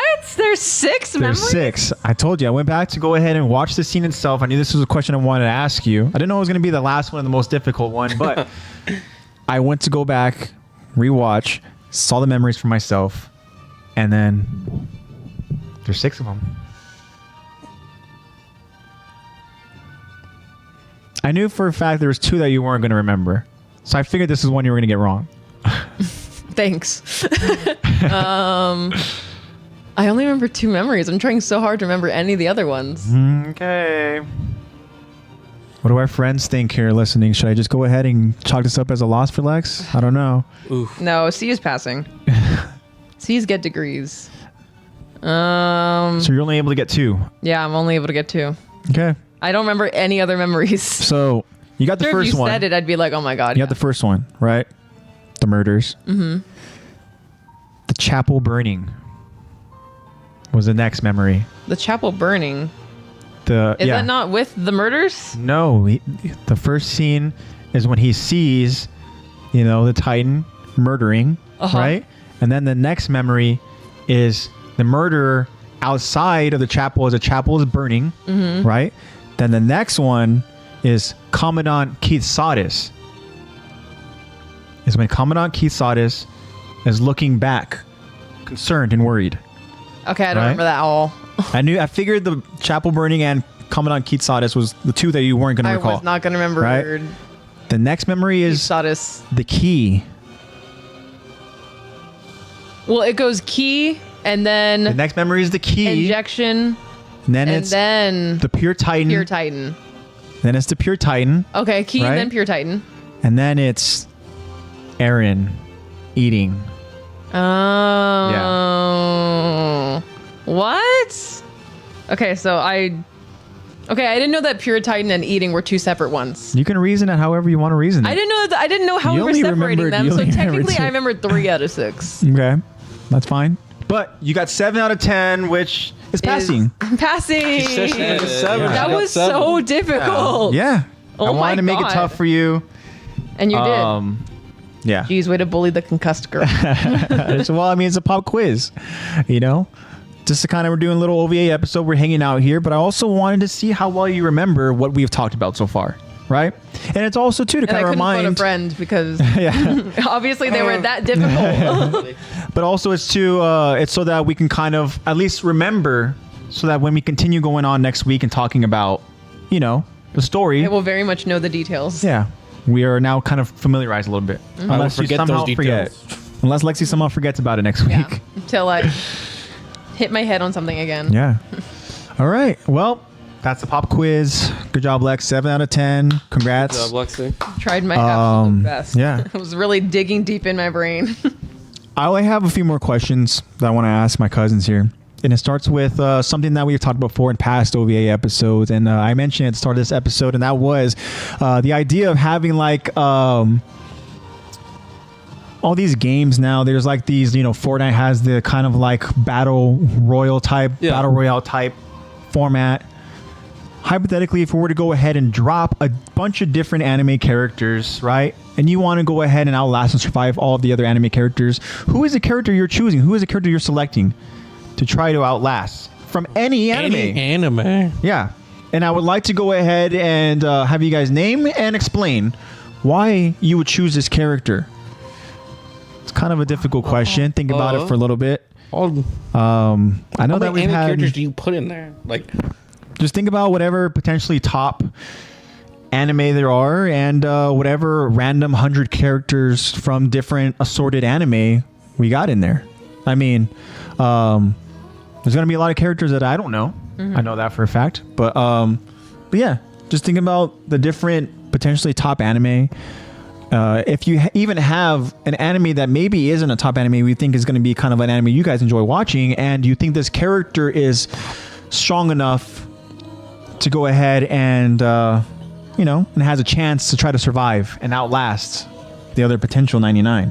Outlast. Go ahead, you can name them. So we're just picking a character that we think can outlast. Yeah, who would you choose to go ahead not just being the strongest, but also being like. Yeah, whoever you think would go ahead and yeah, exactly. Well-rounded combat character. Oh, dude, I'm going with Colonel Mustang in Full Metal Alchemist Brotherhood. Oh, okay. Yeah, I think he just has that grit and interesting. Dude, he's pretty badass. You watch that anime? He's definitely resilient. Yeah, dude, I love him so much. But I think he does get carried away a bit. But if it's about a Royale, like, let him get carried away. Like, yeah, exactly. If you have you guys watched it or? Yeah, I haven't finished the final season yet though. Oh man, you gotta watch it. I only have like 20 episodes left. That's literally, I think, like my favorite anime of all time. One? But there's so many episodes too, and I think the character development on that one too is pretty amazing. Yeah. All right. Interesting. And that's one that you started off watching a lot, pretty strong, and then it just well, it's the same thing, kind of like Joseph mentioned with season 2 of Attack on Titan, is that he kind of went on a break, and then I did the same thing too, where I was like, okay, I decided to go and take a break from it. I think I might have decided to go and start watching a different anime, and I just never got that momentum back. You know, I never. Yeah, it just was tough. Same. I never got for me to go and do that. Get back into it, and I only have the final part left. Yeah. So I mean, you kind of have to. It's kind of like with me with Hunter x Hunter. You know, with you with like, Full Metal. Gotta get into that. Yeah. So interesting. Okay, Jamie, do you have a character in mind? That's tough. Colonel Mustard is such a good pick. Dude, he is. That is such a good pick. To pick one anime character, so many. Oh, because you could just choose bronze, strength brawl. It's alright, you could pick Krillin. No, you could choose brawl. All right, Krillin would survive days to that thing. But you don't think he would? He wouldn't make it to the no. Yeah, I don't think he would probably make it to the 50. He'd probably make it to 50. I feel like He'd only make it halfway? I think he'll make it halfway because he gets cocky. Oh, okay. There's so many anime characters out there that are just like OP. Yeah. That's the thing is that, I mean... But what's stopping people, if you choose Brawl, you say we're going to choose Brawl. Yeah. What's stopping other people ganging together just to beat that one character? Yeah. Exactly. That's why I feel like Colonel Mustard is a good pick because he's smart, but... He's also strategic. So if you choose someone who's like, oh, I'm super strong, you can just choose peak All Might and just be like, oh, I'm winning. Yes, right. Well, there you go. Was that who you would choose? No, honestly, I would choose just for the fun of it, because I would love to see how he would survive. Yeah. I don't know if I have full faith that he would survive the whole way, but I would love to watch. Would be Kaneki from Tokyo Ghoul. Interesting. Oh yeah. Yeah. Wow. I would love to see him in his peak form. Yeah. See how he does. Yeah, because Kaneki is a character where he has many different looks. And that's a very, very interesting character. How far do you think he would get? I think he would get in top 20. 20. Wow. Top maybe 10%, maybe. Yeah, peak Kaneki, man, like pain was nothing to him. Like, how do you kill somebody that enjoys pain? Like, he's like, yes, he would use. I know. He would break his own leg to battle someone. True. He used pain as a motivator. So that's why I think it would be really interesting, and also all the different forms that he has and all that. Just seeing how he would do. I think that would be really cool to see. I also if there was some kind of video game, I would love to choose to play Kaneki. Yeah. Okay. Interesting. I like that. Now back to Jamie. Yeah. Up to you. There's so many anime characters out there that you could choose so cool. people I remember Eddie, he mentioned when we talked about this, he went with kind of the somewhat of the easy choice, which it was logically kind of a a good response, and that is Saitama. Right? Oh, from one Punch Man. Yeah, because obviously you see what he's able to do. Yeah. Saitama. So I think for Lex, just to see him go. No, I would have to say one of my top anime on there. I'll probably put Killua in there. Yeah, that would also be really cool. He has the instinct to know if he can win this fight. Yeah. So I'm pretty sure he would survive deeper in because he has that instinct. He's also really smart too. He's smart. It has, as you said before in the anime, his parents said he has the potential to probably be the best. Yeah. He's super clever, really well rounded. He does have weaknesses. Sometimes, the moments if you go against a strong person, he's not gonna fight him. He needs getting better at certain things. If he comes across going in this battle royale, is he fighting against him? So they fight to the death. They fight to death, right? I guess, yeah. Well, I think let's battle put it royale. this way. In battle royale, I mean, you essentially, I know you die in the game, right? But let's say for the sake of like, you know how sometimes the anime, they have like these like world tournaments or whatever the case is. And if you get like virtual incapacitated, reality. if you go ahead and you it's a clear cut that you lose, you get knocked out, whatever the case is, you're out for the count, whatever, blah, blah, blah. Then let's say that they just kind of get like teleported or spawned, back to their kind of their world. Yeah. Because they don't have to die, they just have to. I don't think they would. So I think they would work together. Yeah. Work together until a certain point. Okay. I like that. I think their friendship is just unbreakable. Yeah. Their friendship's unbreakable. I don't see them fight each other. I think they both either die or lose together. I know. Interesting. They would have to lose together. I cannot see Killua. How much Gon means to Killua. Yeah. How much Gon means to him. They're not going to fight each other. Yeah. So I think if they met each other in there, they're gonna team up. They would go ahead and team up and take out everyone else. So how far do you think they could get? Because you're bringing all of them together. Yeah. I think that they would end up losing together. They would lose together. 100%. I feel like it would be one of those things where it's like it's kind of a handicap, like having to protect someone else. And I think they would end up losing together. Oh, but how far? But how far would they get though? I want to say I think they would get in like top 10. Ooh. There's top 10, like working together. So we don't have a lot of trust in Colonel Mustard, right? Colonel Mustard. Mustard. Yo. And Colonel Mustang. Yeah. Mustang. Mustang. That's already shade. I feel like He's not watching the anime. Yeah, I haven't. AJ, you literally know who he is. You just don't remember He's the guy with the stash, right? No. Oh. Roy Mustang. There's so many strong He can characters. control like fire. He's got. Is he the main guy? He's one of the guys. Yeah. He's got black hair. Oh. I'd have to honestly see him. It's been so long since I've watched Full Metal. Alchemist. Yeah. Full Metal. Well, I was gonna say Brotherhood, but that's what it is afterwards, right? Full Metal Alchemist Brotherhood. Yeah. Well, from what I was told, they said watch Brotherhood because I guess that sticks to the manga compared to the other one. I think. Yeah, I heard that the other one isn't good. Because both of them. Because that's the one I was watching was Brotherhood. Like same 5-6 episodes. They're very identical, and then they branched off. But oh really? Yeah. Oh, so it is different. But definitely watch Brotherhood. Okay. Don't watch the other one. Okay. That's what I heard too. That's so Colonel Mustang is a character where Jamie says would only last probably halfway point, and then Kaneki, we're saying what 20? I would say he's in like top 20. And then now we're talking Killua with the help of Gon. Maybe 10. Like I want to say 10 because it's my favorite anime. But there's so many strong characters I think are stronger than them. Yeah. But put them together. Is Goku in there? Probably, yeah. Goku probably is in there. We're doing One Piece, Whitebeard. Like is Sailor Moon in there? Whitebeard's broken. She's literally unbeatable. Is she really? Yeah, Sailor Moon? Oh. We're gonna put Ash Ketchum in there too. I know, let's put Ash in there. And then also saying, what if Gon dies first? I feel like that will unlock something for Killua. Probably. Be stronger. So it's serving with circus. I would probably put on 25. You just never know. I think my guy. Okay, yeah. I'd put on 25 because I feel like they're young. Okay. That's true. They're kids. I think they had the potential to be something, but I'm putting 25 because I feel like there's so many stronger characters. Yeah, I feel like all these other characters in other anime, like they have powers. Yeah. And then, yes, like Gon and Killua have like Nen abilities. Killua has his electricity and all that. But there's like, who's going to stop All Might or... I know who's going to stop All Might. Sailor Moon? That's my character. Who are you choosing? And I think my character can probably potentially get to 10, but I could see them in that top 20 range for sure. And as it is my guy, Shigaraki. Okay, Shigaraki, dude, I looked at your laptop and I was like, I bet you knew for sure. Yeah. Definitely if we're going off, last season, like. Can you imagine Shigaraki versus Levi versus Saitama? There's no chance. There's no chance, yeah. These other Titans in Attack on Titan. Like I said, there's so many strong characters. That's why I put Killua in 25. If he's working with Gon, I put 25. Put Shiggy against All Might. Put Shiggy against Goku. Put Shiggy I think that he does stand a good chance. Peak but Shigaraki?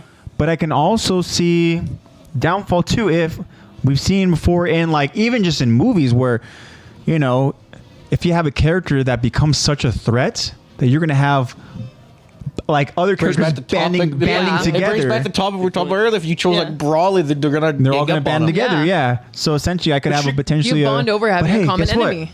What if the Broly's and whoever other potentially characters like that and the Shiggies kind of work together for a little bit? Because they have all these other characters banding against them. Next thing you know, we have like a heroes and villains. You can't control Brawley, especially if it's Goku. You're not going to control Brawley. You know what I think? What Brawley form are we talking about? Huh? What Brawley form are we talking about? That's a good question. Are we talking about him like in the super movie, like he's still normal, or him when he's going berserk? Because if he's berserk, ain't no one controlling. I feel like for all of these characters, we should be talking about like peak strength. There's no way Shiggy could control him. I feel like he would ultimately just attack anyone. Well, that's the thing too. Is I think with downfall with Shiggy is that like say if like All For One is somehow in here. You know, like All For One obviously has such a he's going to target Shiguraki on Shiggy, but also you know is going to use Shiggy. He's going to try to take and he's going to of all these other characters, take away Saitama's and take away Goku's. He's going to go ahead and help carry Shiggy to that top. You know, whatever, and then I'm fine with that. Yeah, but that's So I think that's a pretty solid list of characters that we just named. I would love to see a video game with like all of these characters. Because that's something we've talked about before, where it's like, man, can you imagine just like a Brawlhalla, Super Smash type thing, which is delegated just to anime. Making a My Hero game. I saw. They're making 3 people and you get to use the actual powers. I saw that. Yeah, that was a pretty cool idea. That's like also kind of like what we were just talking about the battle royale thing, right? Isn't it kind of like that? Battle royales it's kind of just taking over everything. Yeah. Fortnite kind of started. At first it launched, it didn't do good, but then they added the battle royale. And that took off, and that allowed Call of Duty to make Blackout. Yeah, Blackout didn't do too good, and they had a Warzone. And then Warzone took off. And then Apex showed up, and then Battlefield tried to do it, but they didn't do good with it. Like people see success, like no, let's try to get in the battle royale mode and just try to see if it takes off. But Fortnite's so far the only people that are doing it, but still the best. Not an anime version. There still isn't one. My Hero. Until the My Hero game comes out, then we got a battle royale game. Superhero. Maybe I'll get back. And you can play a Shigaraki. I know. Adrian, you can play a Shigaraki. I can play a Shiggy because I remember when that whole what's that game when it has all the kind of like main heroes from a lot of different anime. They bring them all together. So Jump Force. Specific universe. Yeah. I know that when we had way back in early podcast days, we had a hangout with Marco. Marco was down and Zach was here, and Zach was getting very competitive because he knew that Marco was he plays Jump Force. Marco's and pretty good at Jump Force. And then they decided to go ahead and I was just watching them. I was eating pizza, just watching them constantly go back and forth, and Marco kept winning and winning and winning. But Zach did win the last match. Zach was not going to leave before he won one match, and he did. And I realized that I was out of their league, and like, oh, maybe I shouldn't. Yeah, because Marco's insane at a lot of games. Yeah, I feel like fighting games are so difficult to get into. Like, I feel like that's something you have to like just grow up from the beginning playing. Yeah, because. Like you try to play against someone like online on it, like I'm so lost. Grown up playing it, that's how I was with friends. Yeah, that was me getting Smash. into I'm just not just, but like a couple months ago, I just started getting into Super Smash Bros. And then who'd you play as? My main is always Peach. But I also really like Pikachu and Bowser. The only problem with Bowser is that he's so huge. He's such a big target. And then last year I got into Tekken, the most recent Tekken game. And the only way that I win for those games is if I'm not playing against Luca and if I'm not playing against Marco, and if I'm really good at dodging in that game. Okay. But I'm also a very offensive player, and in that game, if you're attacking, your block isn't up, so you can easily get hit, so that's usually why I die. Yeah, interesting. Because I'm being too offensive. Yeah. I mean, with those Battle Royale games, like the ones that I did play, like I tried Fortnite, and again, I just try to rush in all action. And I'm just a target right from the get-go, just running around, just trying to look for people. And next thing you know, somebody sees me and I'm done. Yeah, done. So, but I'm just too competitive and I get too frustrated because I want to do well for my team too, you know, and stuff. And then I'm just like, I get so pissed off. Yeah. And blah, blah. Same thing with even games. The Master Chief one. Edition, Yeah. Right? But yeah, we would go ahead and play online and stuff. And then it's like, dang. But man, I really suck at this. Halo is one of those games, man, where people know spawn points. People can go ahead and control a map, and it's just like, oh, it can get really annoying, for sure. That's how I am right now because I'm really trying to get into Overwatch right now because Overwatch is a very toxic game. Yeah, Toxic? and it's toxic. because there's so many. Like each character has their own abilities, and like I'm not super knowledgeable on that yet. It takes a minute to understand because the reason why I think that game is good because I play it. It's a good game because each character counters another character, and it's up to you as the player. If you're like To figure it DPS, out, you're like, okay, yeah. I gotta switch, and if you don't switch, then your team's like, hey man, you gotta. I know, you gotta do this. It's or on like, you. dude, we need a healer, or dude, we need a So it's like it's so strategy based. Like even something as small as like, oh, this map is really good for Widowmaker or something, and it's like, dang, like there was so much to this game that I had no idea, and I'm having I think to that's like cool though. I feel like I have to like study for this game, but I think that's what makes it really cool because I absolutely really do love Overwatch. It's just getting well versed in it because it is so complex. Yes, but I really like it. I like playing a healer. It's definitely a game where you got to play with a group of friends that you can get into it more and just understand it and get someone to teach you. Because if you just go in there by yourself, you're not. People are very competitive and you play quick play mode. Like people are very just they want to win. It's kind of quick play mode. You want to get competitive, go play. I know. Go play competitive if you're trying to be competitive. I'm just trying to rank up here. Like you gotta like. I'm just trying to get experience. But it's. I liked it though. I like it because each character counters one, and I think that's pretty unique about the game to be able to counter somebody. Like, hey, your support. This support character counters his ult, or this ult counters. It's pretty unique, and I think that's a cool idea. And that's something I'm trying to learn. To be young and still have like the energy. I put on like a video game now when I fall asleep. Like Really? 5 minutes in, like, I'm like, damn. I'm like, But that's cool, man. Yeah, I mean, I'm tired of listening to you guys talking about like it's nice to be strategies. young, Like, huh? I don't game like that anymore. And honestly, the only game I ever really buy, I would say, like year round, whenever it comes out, is just Madden. Yeah. But even then, it's just like you're paying for essentially the same thing. The same game. You know, the games are always kind of the Just same. a little updated, Yeah, definitive you're paying edition. for a roster update. Essentially, is what me and my friends say. But I can't do those shooters and stuff because I'm not good enough, and I get too frustrated with myself. Yeah, but you're the type of person where if you're not good at something immediately, you're like, I don't want to do this. yeah. I have to practice and train for it. Nah, Yeah. do the stuff that you're Sums me naturally up. good at. All But right. I'm the same way though. And like it has to like the only way that I'm able to do it is if it becomes like kind of like a bonding activity kind of thing where I'll be like, okay, fine, I'll try at it. Because that's what Overwatch is for me because my boyfriend Luca, he has been playing this game for forever and he's so good at it. And he plays competitive and everything. And I'll like play when he's like sitting on the couch next to me. So he's basically like coaching me. So I'm like, I don't know what I'm doing. He's like, go left, go this way. Like, okay, you use your bubble now. Or like, and I'm like, okay. And I'm like, how am I supposed to do this? Or like so much strategy that's involved. I think that's a big reason why I've gotten like as good as I've gotten so fast because I have all these friends that play it and I'm able to like have a coach. But if I just jumped in on my own, I would not be good as luck, into huh? Overwatch as I am. We're talking about online games. Like you could probably pick up now and like, no, I'd love this. Oh my gosh, just yeah. store Me it. and Just AJ no online. Just That's tough. Me and AJ absolutely like love the Telltale game series, like the point and click adventure games where you get to choose all the I heard dialogue. good things about Telltale series. I never played them. I love they're cool. Telltale They so made much. I know Walking Dead's one.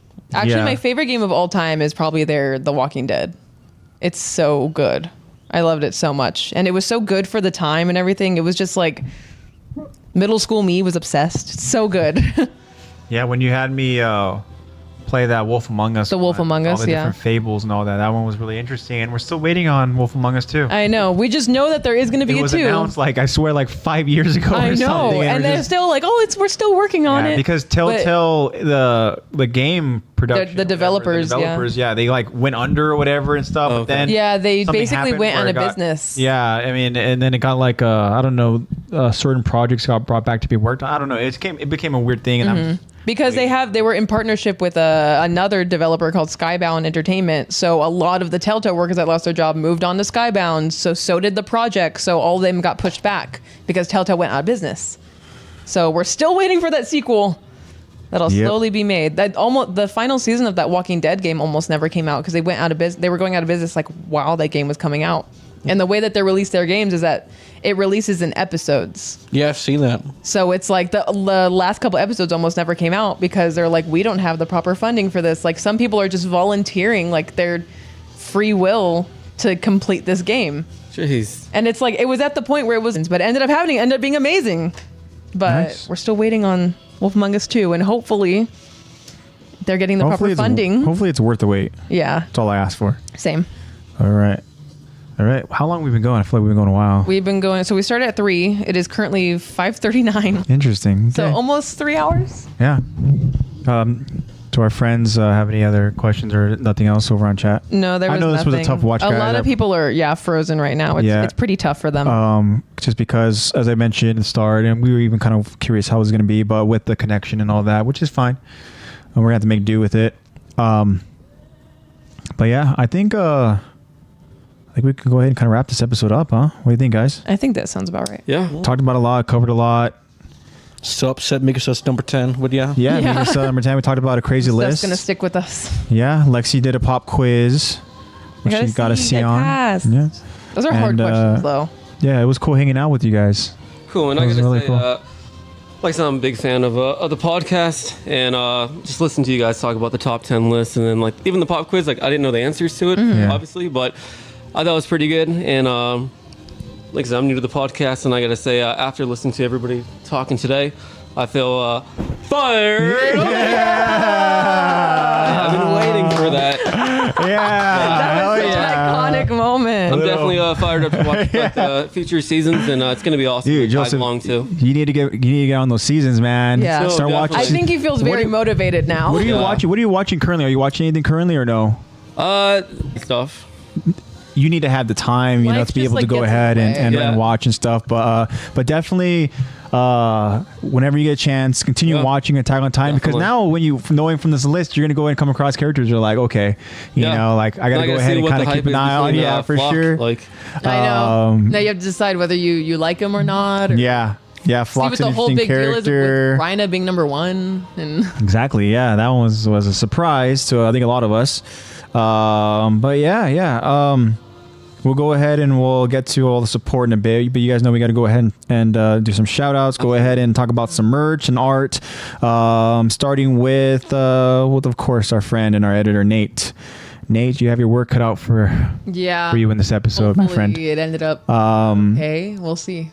Nate, we'll go ahead and we'll touch base, but I do want to shout out Nate, of course, because Nate puts in a lot of work on this podcast. He takes the time out of his busy schedule to go ahead and make sure that the episodes are available on Fridays when they get published. Make sure you guys get all your updates and know when all these episodes are available through the Instagram, and that is at AttackOnTitan Podcast. Make sure you guys follow. Also, there's a link tree available in the profile page where you guys will be able to find all the different platforms where we are available, all that good stuff. Thank you so much, Lex, for making that link tree. And and also in the episode descriptions, you guys can go ahead and see a link that will take you to Nate's Twitch channel. If you look over on YouTube, if you go to the episode description, you can see Nate's Twitter page. Go ahead and support Nate. Like I said, Nate puts a lot of work in to make sure everything's good here, and let's go ahead and support Nate by seeing everything that he's been coming up with. He's a very creative guy, and I'm so thankful for him. So shout out to you, Nate. Thank you so much for everything. And let's talk about some merch, guys. We know that our friend of the show, Heise, recently bought some really awesome. It was some Aaron merch, right? Yeah, he got himself because like an Aaron baseball tee, and then an Aaron. It was like a jersey, or no, the baseball tee was a jersey. The baseball tee, and then like an Aaron hoodie. Yeah, so we would love to go ahead and see it.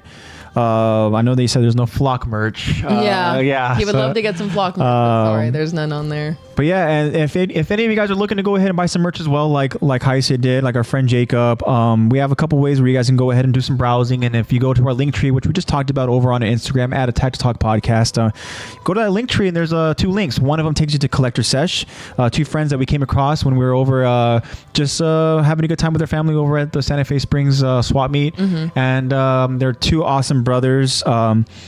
And we met them there, and we want to continue shouting them out because they were amazing to us. They helped us out with some awesome discounts, and They've supported us along the way. So yeah, really good people. Go to that link, Collector Sesh.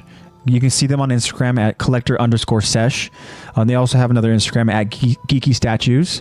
So shout out to them. If you click that link over in the link tree to Collector Sesh, it'll take you to their online store where you can go ahead and browse through the different anime merch that they have available.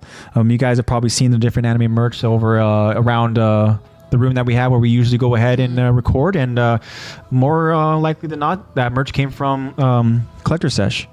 So check it out, guys. But if you guys are looking to go ahead and check out a different link, we have another link, guys, over in that link tree, and that is to Fandomion. And if the stuff in the room isn't from Collector Sesh, then it's probably from Fandomion. Or the stuff that we're wearing. Yeah. So click that link, guys, in the link tree. It'll take you to the Fandomion's online store. If you guys see anything that you guys like, guess what? Lexy has an awesome promo code for you guys to use, and that is promo code her name, promo code Lex, LEX, for 10% off for your guys' purchase. Man, they have anime stuff. They have alternative, just clothing wear. They have other stuff just that you guys are interested in. Culture, MCU, popular, anything. DC. Yeah. I know that the Flashpoint movie is going to be coming out soon. I know that if you guys are interested in any of that stuff, go check out the store, guys. You never know, we might be able to see. But if you guys are looking at just anime stuff, I mean, they have so much stuff over in Fandomion, so much. So check it out, guys. If you see something you like, use that promo code Lex for 10% off for your guys' purchase order. Both are available over in the link tree. So make sure you guys go ahead and follow and check that out. Now to go ahead and talk about some art. Of course, we want to shout out our friends. Shout out our very creative friends. And of course, we always start with our friend Caesar. Caesar's another guy where we came across. We were all sick. They're both awesome people. Talented. Had awesome conversations with them. So cool.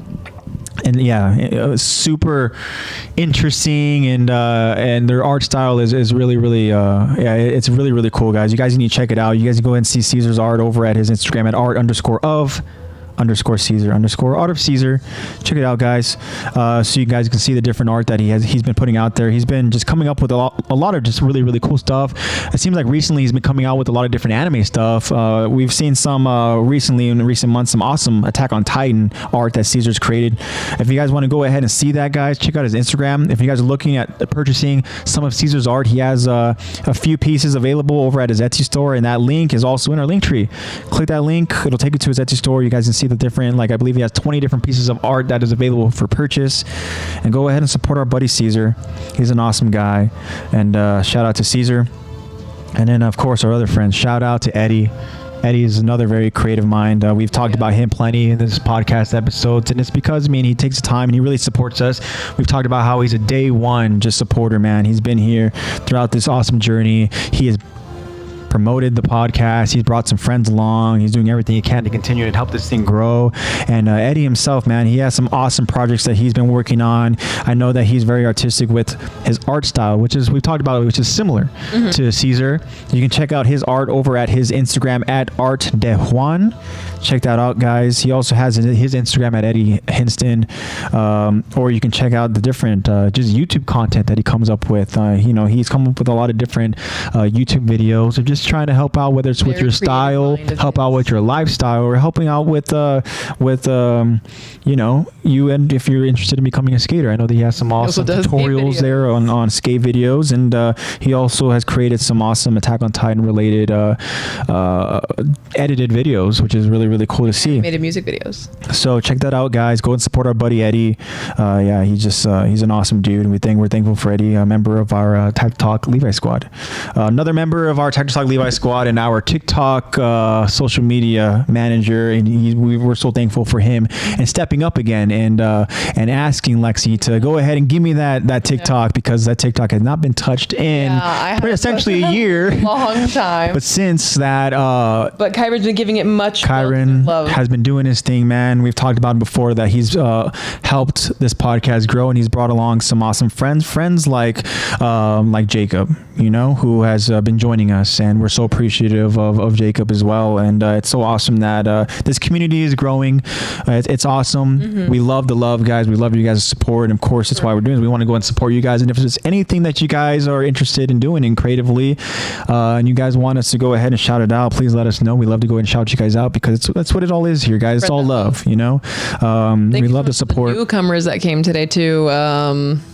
Hope that you guys stick around. Hope you guys liked what you listened to. And again, guys, we want to, of course, apologize again about the connections and everything. Like I said, we're over in a hotel room in this resort, and we kind of figured that the connection was going to be really, really laggy, and we're sorry that it was laggy throughout the entire time. But hopefully, you guys were able to go ahead and listen along with us, and then endure the visuals not being there.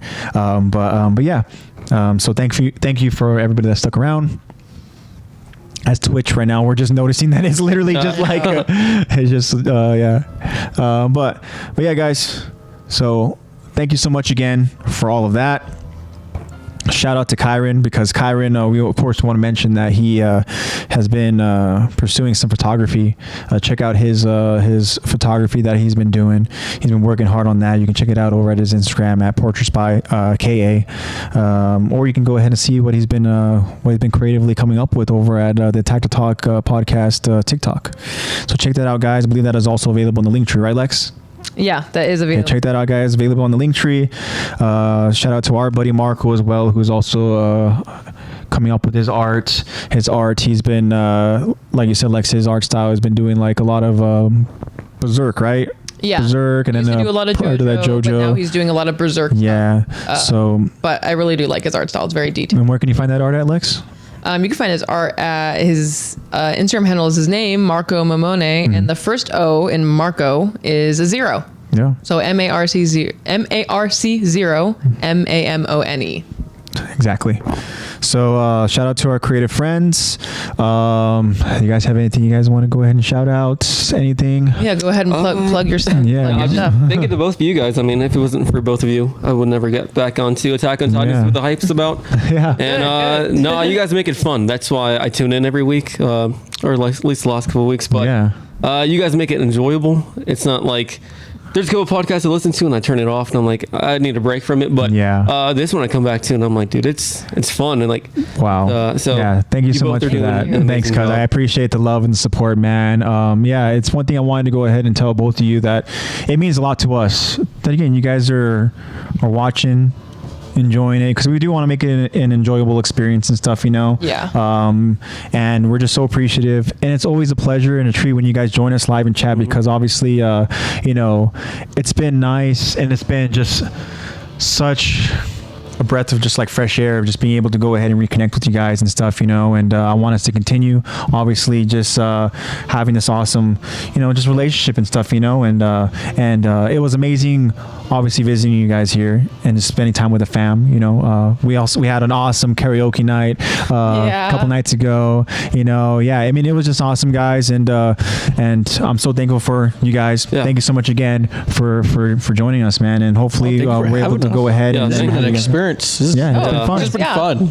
I didn't realize it's been like almost 3 hours. I'm like, man, this went by. It goes by pretty quick. That's the thing. That's why we always stream so long. Where we like, okay, we get into a close. Should we get to a close? And we see it's like 2 hours, 30 minutes. We're like, we can stream for a long time. Even our closings go like 20 minutes or so. Our closings are a whole new. Yeah. But so again, thank you guys so much again. Appreciate the support, and looking forward to again seeing you guys again over on the podcast. And whether it be with us in person down the line, or whether it be just having you guys join us when we're back home. So quick hello chat. Absolutely. So thank you guys so much again. We want to of course thank all of our supporters and everybody that took the time to go ahead and just join us here in this awesome hangout. This was of course an OVA episode. This is number 7. Crazy. I know. But if you guys took the time out of your guys' Memorial Day, obviously this is Memorial Day, so shout out to all the veterans, and we want to of course go ahead and shout out everybody that essentially we talk about this anime of all these different people that go out there and risk their lives. We know that there's people in real life that are doing that, so of course shout out to everybody that we want to go ahead and give love to over on this Memorial Day, and And thank you guys again for everything, all the support, to our loyal listeners. Remember to, as Lexy mentioned, to look out for those future Q&As and future poll questions that we ask over on our Instagram. We say it every week, guys. Your guys' feedback is needed and very much appreciated. Very much appreciated. Shout out to the Levi squad. You guys make the podcast what it is. Yeah. Thank you so much. Definitely. Now in closing, the usual line, guys, just to the AOT fam, just stay safe out there, guys. You know, the crazy world we live in. Do your best, man. Just be a positive light in this life. Spread that positivity and love. You guys know that we love you. And we'll see you guys next week. Make sure you guys follow along over on Instagram to get your updates. We'll probably be back over on Sunday. And yeah, it's going to be fun, guys. So Attack Talk loves you. Spread the love and positivity. We hate, we love, all that awesome stuff. And this is AJ signing off, saying that we'll be back next week, and we'll hopefully get to see you guys there. Yeah. All right. Thank you guys again so much for everything. Yeah, thank you again. Yeah, and a lot of fun. Lexy, you want to go ahead and get us to a close per usual? Yeah. Thank you guys so much for joining. Look out for more episodes. Hope to see you guys next week. Thank you so much. You are very much appreciated, and we love you. Love you guys. Awesome. Bye.